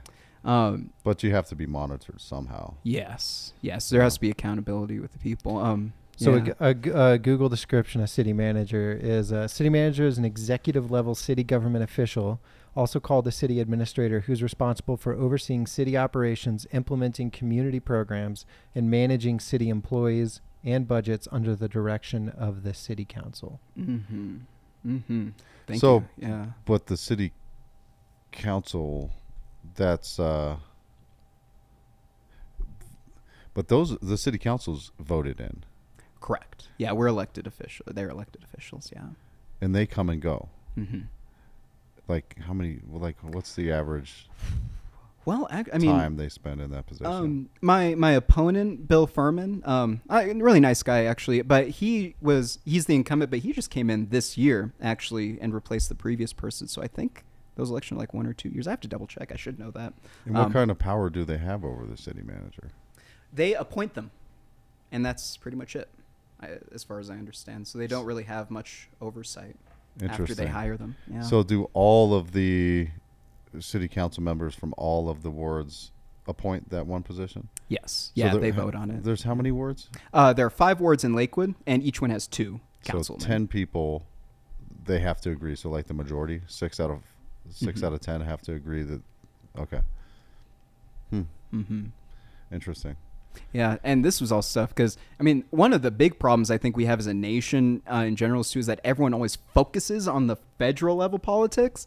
No one pays attention to what's happening in their neighborhood. Like, even me, like, I didn't pay attention at all. And I think, I mean, it's such an understandable mistake, but it's such a fatal mistake too, because if all you care about is things that you can't even necessarily control because you have to deal with Mississippi and California and like everyone's voting. Mm-hmm. But you can affect what's happening in your own neighborhood and your own local community way more. And you can get FaceTime with people.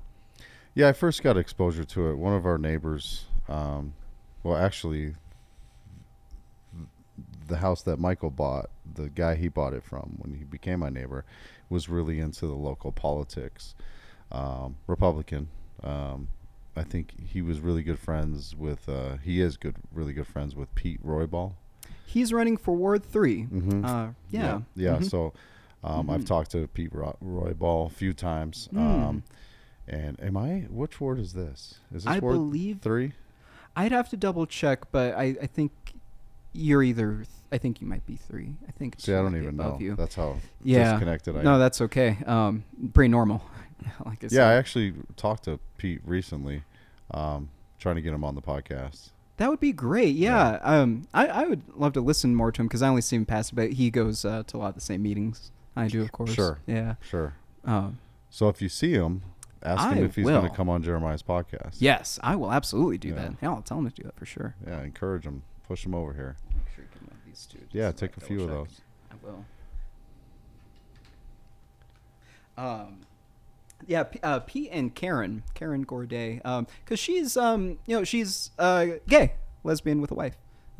And so and even what she says too is like, I'm part of the LGB community, and they're like, even a lot of them are separating, Oh yeah, there's a lot too. of prejudice. Yeah.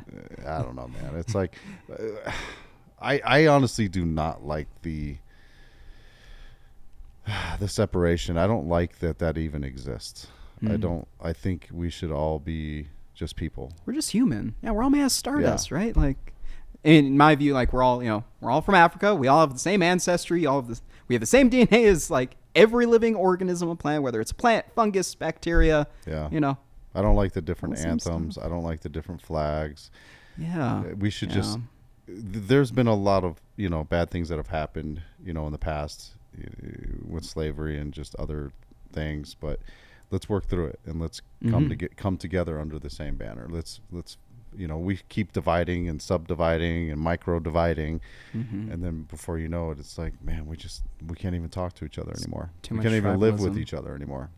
I agree completely. Yeah. It's tough to overcome that sort of primal tendency with tribalism, because it's, and the thing too, it's sort of tricky as humans. We have the internet and Wi-Fi, and you're kind of connected with people all over the world, but we evolved to be in villages. You're only really supposed to know like 100 people in your life, like maybe a few hundred. That's kind of what we're programmed for. And so there's so much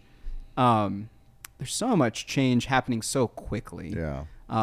That I think it's just throwing a lot of people for a loop. Yeah, I've realized that for myself. Like, I'll have like 10 to 20 things on my plate, and I have to check myself and say, stop. Yeah. Pull back, draw back. Okay, let's focus on a few things. And then even with the technology and the phone and stuff like that, turn them off.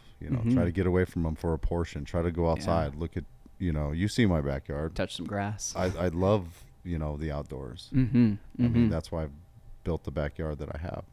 I love it. Exactly. I just go out there sometimes and just sit there. I love it. So another question I have for you is, if elected, what are a few of the first priorities that you'll have in office?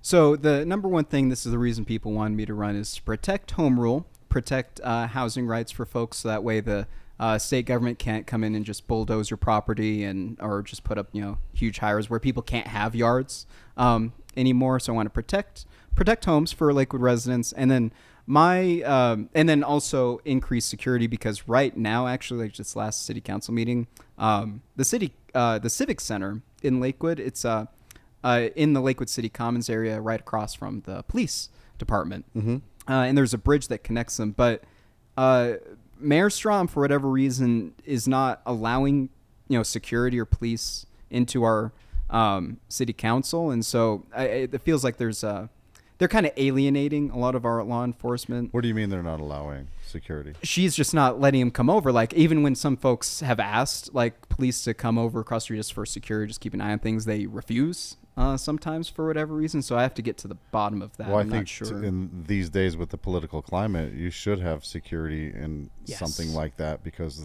there's a nut job that's right. You have a city council meeting and somebody going to lose it. I would assume that in any gathering these days, until we get this social construct that we're failing at dialed in or on a more positive direction, I think we should always have security these days. Amen. Yeah, for sure. In public functions, at least. At least, yeah, definitely. So those two things for the community. What I want to do for voters is, protect home rule, and then also increase security. And then the third thing, just for me personally, because I've been walking home as a latchkey kid since middle school, and all my life I've been picking up trash on the sides of the roads. Just part of what I do, just pick up trash on the side streets. So I want more trash cans next to, just like every bus stop can have a trash can. And so there's just less litter. So that way we have cleaner sidewalks. Lakewood just looks a little more clean, meticulous. Like, we don't have a lot of drunkies just walking around, tossing their liquor bottles on the sides of the roads. So I would increase, punishment, create a little bit more tax revenue that way through some enforcement of just like you don't like littering at all. I don't either. Oh, yeah. It's very, again, personal. That's very personal to me. That's like my thing. I can tell it's a pet peeve. That's also, I feel like a very strong, I mean, I grew up here in Colorado, and I think that's a very, because you live here in Colorado, you go into the mountains. And it's nature. It's always been beat into you. You pack it in, you pack it out. You don't leave trash places. So to see trash floating around on this, I mean, I leave, sometimes because I'm just lazy, but also I leave my trash can out in front of my house for long periods of time sometimes, because if I don't, I get the shooters, I get trash in my yard. But if I leave them out, people throw it in the trash can because people walk our street to cut the intersection. Yep. I do that sometimes too, although I feel guilty like using someone else's trash can. Sometimes it feels a little invasive. But right, but it's better than throwing it on the ground, because it's going to end up in their yard, and it's not going to be very much. Right. Yeah, and this is a bad analogy or comparison that I'm going to use, because these people culturally are just like this. But Japanese people, they do not have trash cans anywhere. Like if you go to their country, I haven't been to Japan, but this is people that I've known that have visited there. They don't have trash cans anywhere. They have some interesting technology though, that like they also don't litter, because they enforce it. Back to what you were saying, enforcing some of the smaller things. Like my brother was just there. I was talking to him about it. They don't have trash cans, public trash cans, but also they very strongly enforce littering. But there was some strategy with not having the trash cans that my friend explained to me.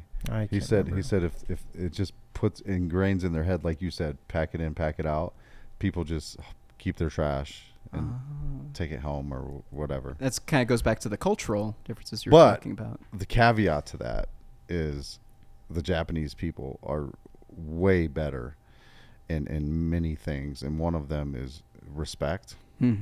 So I mean, yeah, you're right. Like all of Shinto religion too is very shamanistic, tied to nature. Everything. So it makes sense. It's an example, but it's a bad example because of their culture and how respectful they are, even to themselves and to everybody else. Yeah, so it's not. I mean, that is interesting, because I guess with the culture aspect too, and I think because we have a very strong Hispanic population here, I think that might tie into it, as well as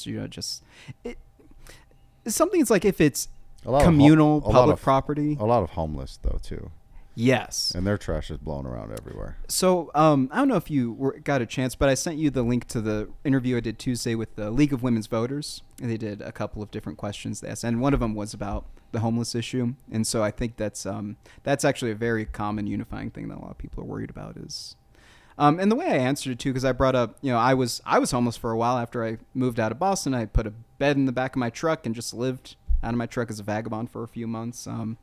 And was homeless in California, did that whole thing. And so, in my mind, like homelessness really is a lot of it's a choice, and you're kind of choosing to ostracize yourself from family or friends, choosing to not do some sort of work to at least pay someone to live on their couch.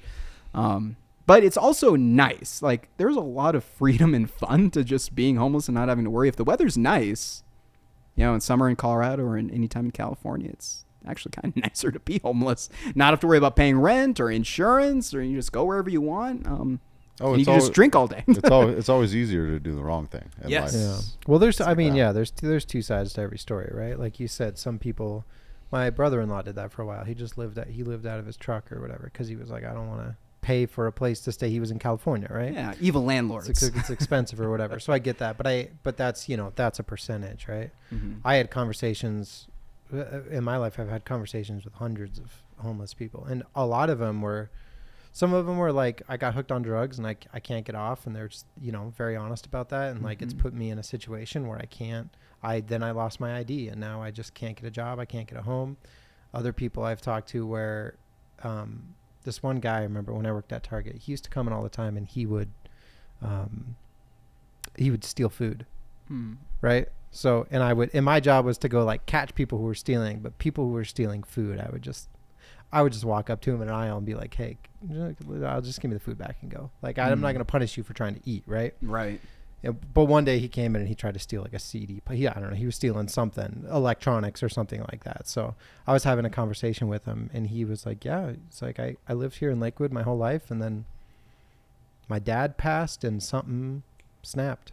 And he's like, and I haven't been able to manage my life since. And I've been living on the streets for 10 years. Right. And this all leads back to the point that, you know, people are very concerned about homelessness. Homeless people they're human.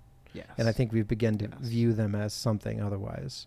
And humans have reasons they do things, right? Definitely. And like you said, there is a small percentage, I think, that say like, you can defend and say, well, they made a full-minded decision to do this because they don't want to deal with the stressors of having a landlord or having to pay rent or whatever. All they have to do is pay for their car. But I think there's a larger percentage that actually need help. Yes. Yeah, definitely. Yeah, and that's on us as a community to figure out how we do that. Mm-hmm. Yeah, I think there are definitely multiple solutions, but definitely getting them off the street, getting them some sort of help, rehabilitation. Because I mean, yeah, with the drug thing too, that's tough to beat on your own, if not impossible sometimes for an addict to really. Yeah, and it's always you sit down and have a real and Jeremiah and I have done this on multiple occasions. Sit down and have a conversation with a real addict and have a long form conversation, ask them about their lives and how they got there. Mm-hmm. It's always a sad story, right? Mm-hmm. And it wasn't like oh, I just chose to be a crazy person, right? Half the time we know someone got hooked because of, you know, they got prescribed opioids because they broke their leg and it ruined the rest of their life because they then moved to heroin and now they're on to fentanyl. Mm-hmm. So it's almost always a sad story where somebody found themselves in a rough situation and they turned to something that they just couldn't escape from. Yes. And but so often they're viewed as people who are like, oh, they're just trash because they're drug addicts. Mm-hmm. Or they're yeah, I think, one of the worst things you could do is to ignore them, dehumanize them and just like cast them. I think that's part of the worry too, is some folks just want to, let them live their lives, let them, and like say, oh yeah, they're just, free, let them do what they want. But that's not a helpful solution, because if you really care about them as a human being, right, you want to help them get healthy again. Even if you don't care about them at all. If you care about society, it's in society's best interest to help them. Yeah. If your goal is to get them off the streets, the way you're going to do it is by helping them. Mm-hmm. Yeah. I think and again, this is definitely very small minority, but there are people in the country who I think do like the crime. They like the homelessness, and they want, disorder, disarray, anarchy. Whether it's just, for personal, they're just an anarchist at heart, or they want to see the whole system collapse, or whether it's because the minor crimes distract law enforcement from looking at the higher white collar crimes that people can do, because we're all distracted with the petty crimes. Those people eventually end up in jail. Maybe. I do. Yeah, maybe. Well, if there's hopefully if there's so many of them, it's hard for law enforcement. To get to those exactly. ones. Yeah. But well said, by the way. Everything you said is right on point. I agree with you, Michael.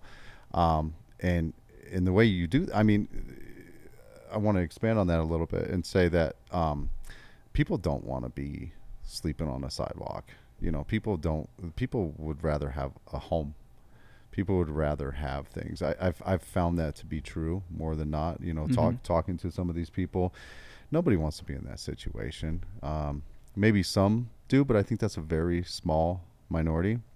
I think most people want a room, a bed, a TV, a refrigerator that they can go to and grab something to eat. You definitely want it, but I guess from my perspective, are you entitled to that? No. So where I'm going with this is, I'm not going down that path. I'm saying that trying to get people back on track, I think they would gravitate more to that than to their situation now, especially for homeless people or someone who's using drugs or something like that. Because ultimately, I do believe that most of those people, not all, of course, nothing's 100%, But most of those people do not want to be in that situation at the end of the day. If you gave them a choice, just like gang members. If you went to black young youth gang members in Chicago. Yeah. And so, I mean, you hear this on the media, these gangs, these black young youth in Chicago, we need to, get them in jail, lock them up, eradicate them, whatever you hear. If you went to them and said, "Hey, man, if you had a choice," an honest conversation, not one where they're pushing back or being defensive, which a kid in that situation probably most likely would be.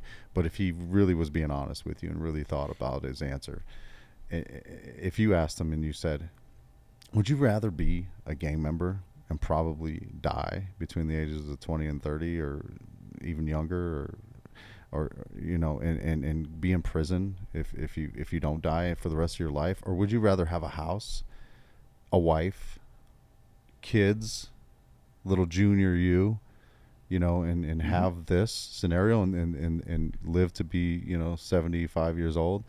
What would you pick?" I don't see less than 80% of them saying that they would pick the house and the wife and the kids. I'd even go maybe 99%. Yeah, no, I agree that people would want.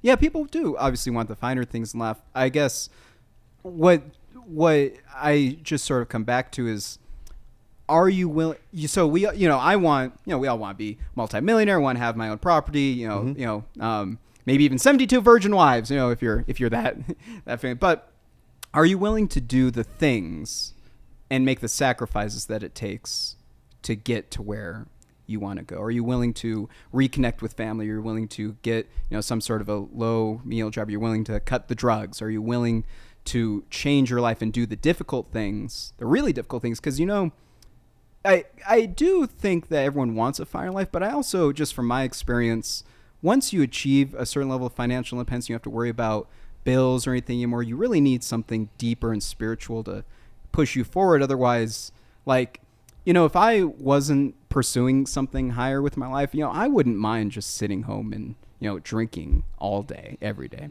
Now, I quit drinking this year. I made that decision. I really can't handle it anymore, just physiologically. But I've just cut all alcohol from my life, and I think I'll keep that forward. But there was a time when I was just like, I'll just drink every day. Getting a wife, have a laptop, having kids, expensive. Again, you can really go down that nihilistic sort of depression, suicidal thing, and I think that's kind of encapsulated a lot of folks in America, especially young men, feeling very despondent right now all across America. All the shooters that we've seen, like the one in the ICE facility, shot himself in the head. The Evergreen shooter shot himself in the head, that 16-year-old kid. And then the Charlie Kirk assassination, young 22-year-old. And that's pretty consistent demographic. Obviously, there's problems with violence in the black community, but most of the shooters, right, white kids who are younger than 20 and very intelligent, too. A lot of them got really good scores in their exams and ACTs, SATs. So I think there's a deeper spiritual sort of problem where I might push back and say, I don't know. I think everyone wants a nice life, but they don't necessarily want to do the things and make the sacrifice that it takes to get the nice life. And that's really kind of the differentiating factor, because it's way more, like you said, it's easier and more fun a lot of times to do the bad thing, do the difficult, than it is to do the difficult thing. It's not easy to be loyal to one woman and raise a family. It's not easy to pay a mortgage and insurance and all those things. So and I think coming back around to what you were talking about earlier in general about financial security is that, but a lot of it's unaffordable. That's a huge part of it too, right? If you're starting from zero, the idea of owning a house, you can't. There's no way to work enough. Right. You can't work hard enough. You can't work 24 hours a day like a robot. You can't.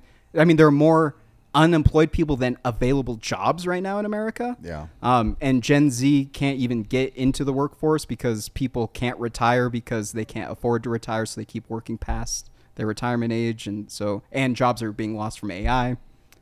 So right. So it's a whole constellation. There's a whole lot of issues that are, Yes. And like I said, I agree with you. You sit down with somebody and have a long form conversation and get them to be really honest with you about what they want and what they want to do. And then if someone can help them from there, I think that that's more the path than saying, well, this apartment building's empty. Like, let's round up some homeless people and let them live here for a couple months. Yeah. Because I think we've done that in many places and it's become trashed afterwards. But what did we not do in that situation was probably sit down and have a conversation with that person and actually help them. Mm-hmm. Yeah, because then it just turns into what was that group of guys in the other guy's movie? They were getting in his Prius.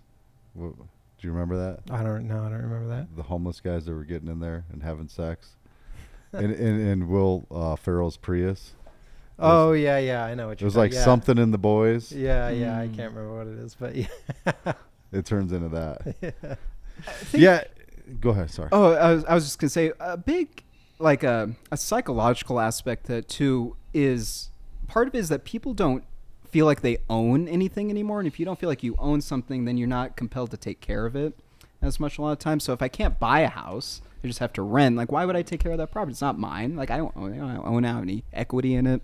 And so one of the things that has started to turn around this administration, even like with it's not much, but that $1,000 that you get for having a new baby that goes straight into the market and can compound that the kid can take out when they're 18 for college or a house or whatever, giving Americans more access to equity and ownership in something, whether it's real estate, equities like in the stock market, some type of real ownership gives people, it empowers people to take accountability for their life, I think. And that's really, I think, the story is you want to make people feel like they're empowered and emboldened to shape their life and not just a cog in the wheel or just like an outcast that can't be saved or just just a piece of meat, right? Now, you're a human being with infinite potential, and you just need some guidance and some help to achieve that. But just people need to know that they can achieve as well, and get some ownership. Yeah, well. Something. I hate because I'm not a pessimistic person. I'm not a don'ter. I'm a doer. Mm-hmm. I'm not the person that likes people that say they can't do something. I say I can. I mean, you know me. I'm nuts. He's nuts. I can confirm. Yeah. Just with this house, yeah, definitely. Well, it's just in life. I'm like, when someone says we can't do that, you can't do this, I don't want to do that, I don't want to do that. I'm just like, I'm like looking at them like, what? Sometimes it's annoying. The other day, I have all these weeds that keep growing up in my driveway, and I was like, he said, "What's up with your weeds?" And I said, "I can't get rid of them. I keep pulling them. They keep coming back." And he goes, "You're wrong." He said, "You keep pulling them, and they'll stop one day." And I was like, "Come on, guy." See, that mindset is so powerful, and I think a lot of people lack that growth mindset of self-empowerment and achievement. It's hard to instill that. Like, you can't teach hunger to people. You can teach them all about the financial system, teach them about marketing and how to start a business. But if you can't get them to be hungry, get that fire in their belly, it's hard to always get them to do and I think people should continue to learn, get information, right? Like with the weeds. We bought that house behind us, and that whole backyard was weeds. There's no weeds there now. Like, because if you have knowledge, you have information, right? You know that a plant cannot survive if it doesn't get sunlight. It doesn't get the photosynthesis process or whatever. I'm not really a botanist, so I don't know how to explain that, but it doesn't get the process of the energy it needs from the sun to help it digest the water or whatever. I've read a little bit about it. But so if I keep pulling that weed, eventually it fails. Right? So right. He said, right. He's Persistent. like, he's staring at me. He's like, "Get the weeds out of your front lawn. They're No. They're bothering me." No, I don't. I don't care about. I don't even have bring grass. down the property values. I don't even have grass right now, so I can't say That's my wife that. loves to remind him of that. Yeah. Oh, that's funny. Yeah, we were What are you talking talking about? We were talking about that the other day. And no matter what I do, she'll probably still say, "But you don't have grass." So I'm like, I lose. But I mean, it seems like even with, and the reason I say all that, right? Like I don't give up and I keep going and just, I'm always trying to do something. Even with that, even if everybody else was like that, well, not everybody, because then that wouldn't make sense with what I'm about to say. But even though some people are like that, it seems like we're trending, like everything's trending in a to get worse. Like homelessness, it's not like it's at a stagnant level. It's like getting worse. Drug use is not like a stagnant level or going down. It's getting worse. Like everything that's negative is getting worse, and everything that's positive is getting worse. Like even the economy and jobs, like this AI thing. They keep saying AI is going to help everybody. Everybody's going to have everything they ever need. It's going to be this utopia, but no one's going to give you a robot for free. Well, Optimus would be like $20,000, I think. Okay, but like people can't buy anything for $20,000 even right now. So it's like it's still going to be a situation where those companies are super rich, and only people that can afford it can live this way, and poor people are not going to have these technologies. So, I mean, I guess I might be able to inject some hope in there. Well, yeah, but hopefully. But so as you go along in your career, who knows what your next step is after this? Maybe you like it. And I see you as the type of person that would do well in politics. People have told me since 6th grade. I actually had a daycare teacher. His last kid picked up from daycare a lot of times, and my mom came and was like, that kid should be president. What that daycare said. 6th grade. So this is the future. That's not just present day or the next 4 years. Like 10 years, 20 years from now, if these things continue to decline, it's going to multiply. Going to compound. So I think they call this the fourth turning. And this is a thing, going back to that market cycle thing, collapse of the Roman Empire. Like this has happened multiple times all throughout the world, over and over and over again. And it actually is kind of you can follow it as a generational thing. The forgotten generation right before World War II, baby boomers kind of sprung up, and they've been sort of running the show since World War II, since the 40s. And kind of what happened with that, a lot of Gen X, like my parents' generation, a lot of them kind of, went down a much more egalitarian and feminist route, because remember, birth control came out in 1971. So that's kind of where that generation kind of comes in. So the, Woodstock, hippie generation, whole lot of folks not getting married, having sex outside of marriage, having children out of wedlock, like me, only children, not having parents. That compounded and created a millennial generation that I think is especially nihilistic, depressed. We can't really feel like we afford anything, so we just kind of do whatever. And a lot of us aren't even having kids at all. Gen Z, I think, because they totally grew up with the internet, so they're overcoming a lot of this. They're getting through a lot of it. I think they're kind of correcting a little bit, kind of getting born back to middle. But then Gen Alpha, only 60,000. All right, we talked about the inverse population, like all these old people, not enough young people. I think, and I could be wrong about this, but I think Gen Alpha might be the start of the new cycle, and they will create the next baby boom, and sort of have to reinvigorate the economy, bring back family values and things like that, because the destruction of the general culture, and this is, regardless of what your faith is, this is just true to Muslims, Jews, Christians, having a family, like you said, husband, wife, kids, and then, I don't have a problem with, gay couples adopting children too. I don't have a problem with that. But as an only child who was raised by a single mother, I will tell you that it is miserable and depressing to be alone all the time, to not have your parents around because they both have to work because they refuse to live together. And it's really embarrassing to, not have your parents living together. And that kind of goes around with a whole lot of what's happening with our generation. We just don't feel like life is worth living. A lot of us are just so miserable and depressed because of our broken families. And so it's taken time. This thing happens quite a bit, but I think we're starting to see a turnaround. And then for the affordability thing, we need to return to sound money. Whether it's gold or Bitcoin or a combination of both, we must have some form of money where you can't just print it out of thin air, where the banks can just make more money backed by nothing to give out loans to people who can't. So here's really what all market crashes happen, whether it's 1929 or 2008, always the same thing. too much debt. People take on a lot of leverage. They buy things that they think they can pay off with money they don't have, and then it turns out they can't anymore because they bought it at the top when it was most expensive, or they couldn't manage their finances right. Too much leverage, and then the whole system kind of has to correct and crash down before the market cycle, booms and busts, just happens over and over again.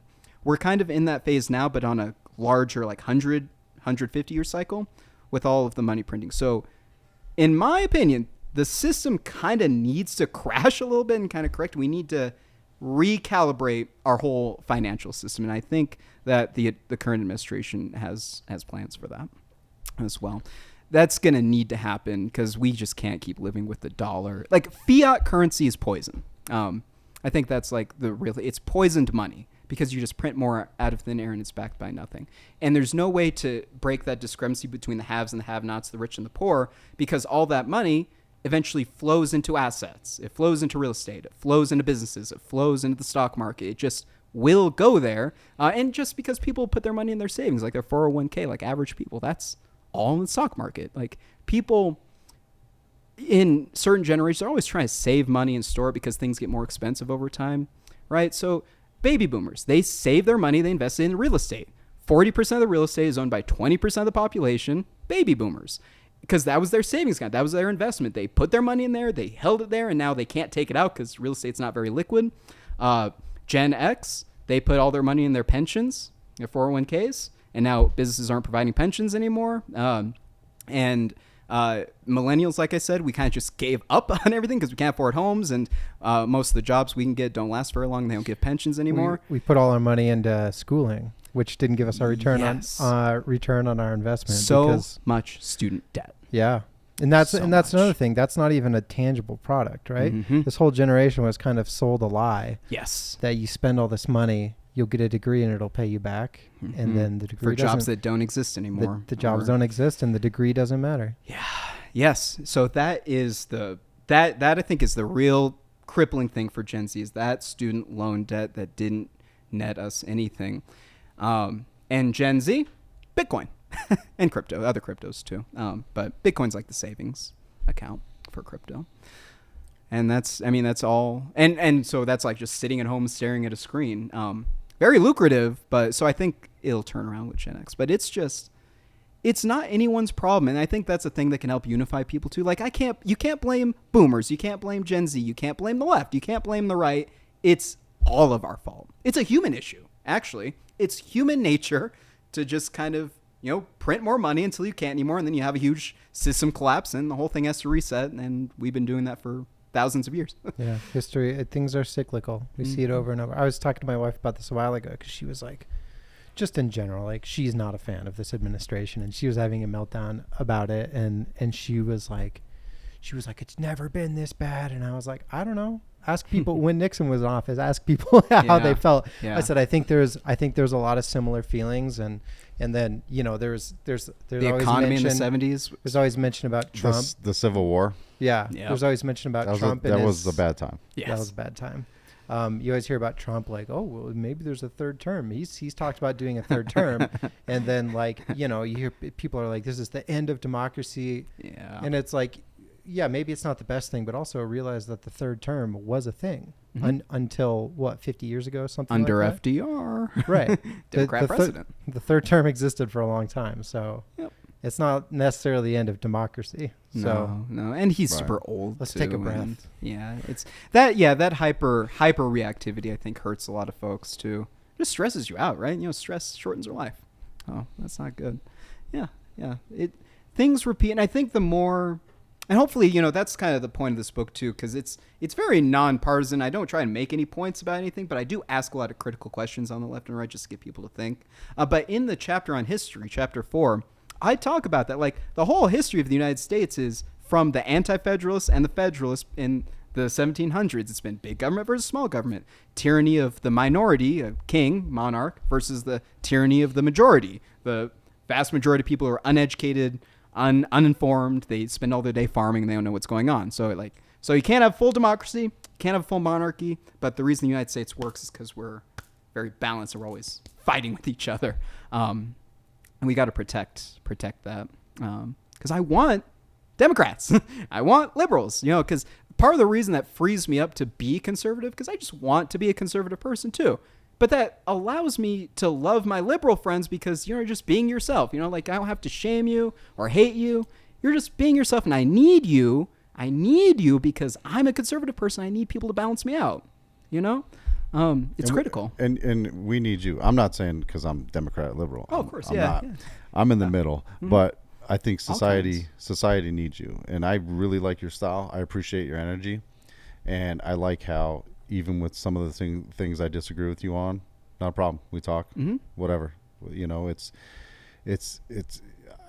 think you're a great person for the position of city council, and I think even beyond that, I think you would do well as a politician as long as you stayed off islands and didn't do anything corrupt or break laws.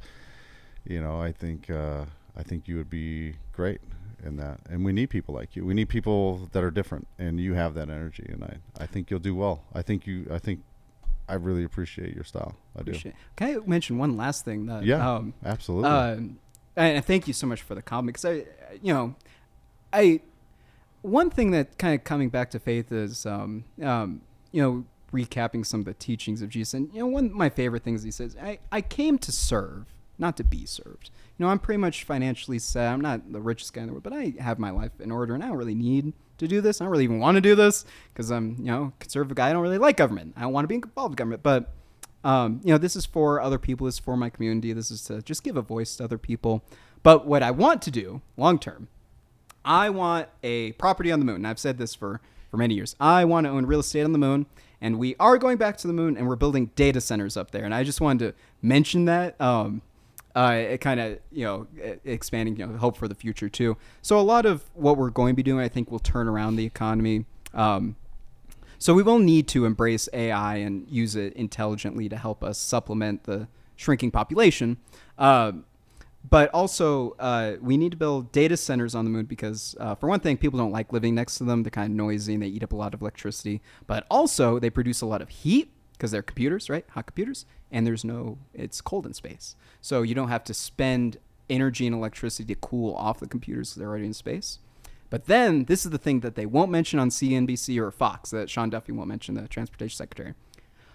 Those heating for those computers could provide heating for biological life. And there are actually a lot of programs being developed to 3D print things on the moon. And pretty much everything that you see with Elon Musk, with the Optimus robots digging underground, all of that is to go to Mars, like everything he does. Almost. This fly got in. I know. This fly got in here, man. Yeah. It's okay.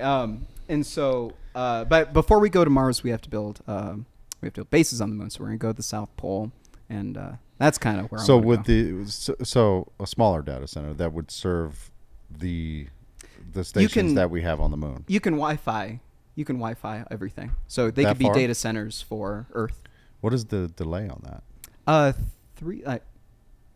few seconds to the moon. Really? Yeah. It's just like a few light seconds. So that'll be like the slower Wi-Fi.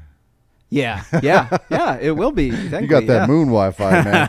Stuff's not working. Yeah, that's true. But imagine, we talked about earlier, if you got to build power plants to run it here. They're noisy, they're whatever. If you can do it up there and you just have to wait 3 seconds, it's not a bad trade-off. Yeah. We'll see how Starlink does too, because they're going to start shipping all those satellites. That'd be super expensive to build up there. It will at first. But you can do some things with. It's actually pretty incredible. Some of the technology, like laser, some of the regolith, the dust, so that way it becomes like concrete pavement, and then you can put robots in to just take that regolith and make buildings out of it. So you can do it all remotely. I think it's cool. I didn't mean to say that. No. Well, like a defeatist attitude, but yeah, no. Yeah. Well, you're right. It is a huge cost. We'll see. If I think what will help people too is if we have a unified goal, and also, I hate to say this, but we do need kind of a unified enemy in China, like someone to combat against, because ours we're going to fight with each other, unfortunately, until we fix that whole human nature thing. But yeah, just fighting China to get back to the moon, I think will kind of help unite people. And having higher aspirations for going to space I think will also give people hope for, something to look forward to, so they're not turning to drugs, not turning to prostitution like the OnlyFans or anything like that. There's something higher to achieve for. Yeah. Well, you have a meeting to get to, and that time is coming up. So perfect timing. Yeah. Yeah. Well, thank you for coming, man. Thank you, appreciate guys. it. Great to see you again. Give your book a plug and any other links you want to throw out there. Oh, yes. So I guess the best way to support me for City Council would be to check out my book and share it with folks. It's Majesty and Monotony, Everyday Things with a Cosmic Perspective. Basically just took all the information I had being an IB student and getting an astrophysics degree, studying at Harvard, and I compacted it all into a book to try and help shape my my world philosophy. And it hasn't really changed so much. It's just maybe evolved and maybe, slightly more conservative, me personally. But you can check out that book. And then also my committee name is Lifelong Lakewood. And my website guy's been out of town this month, but I still got to get a campaign website. That's how fast all this happened. I didn't even make a website or print any material or paperwork. I've just been handing out my own business cards. And then you can also look me up at different interviews I did. Other ones with Our World, and then other interviews I've done for this campaign. Just look up Ariel, Ariel, Scisney, Scisney. Yeah, we have an episode with Ariel that we did, I think last year.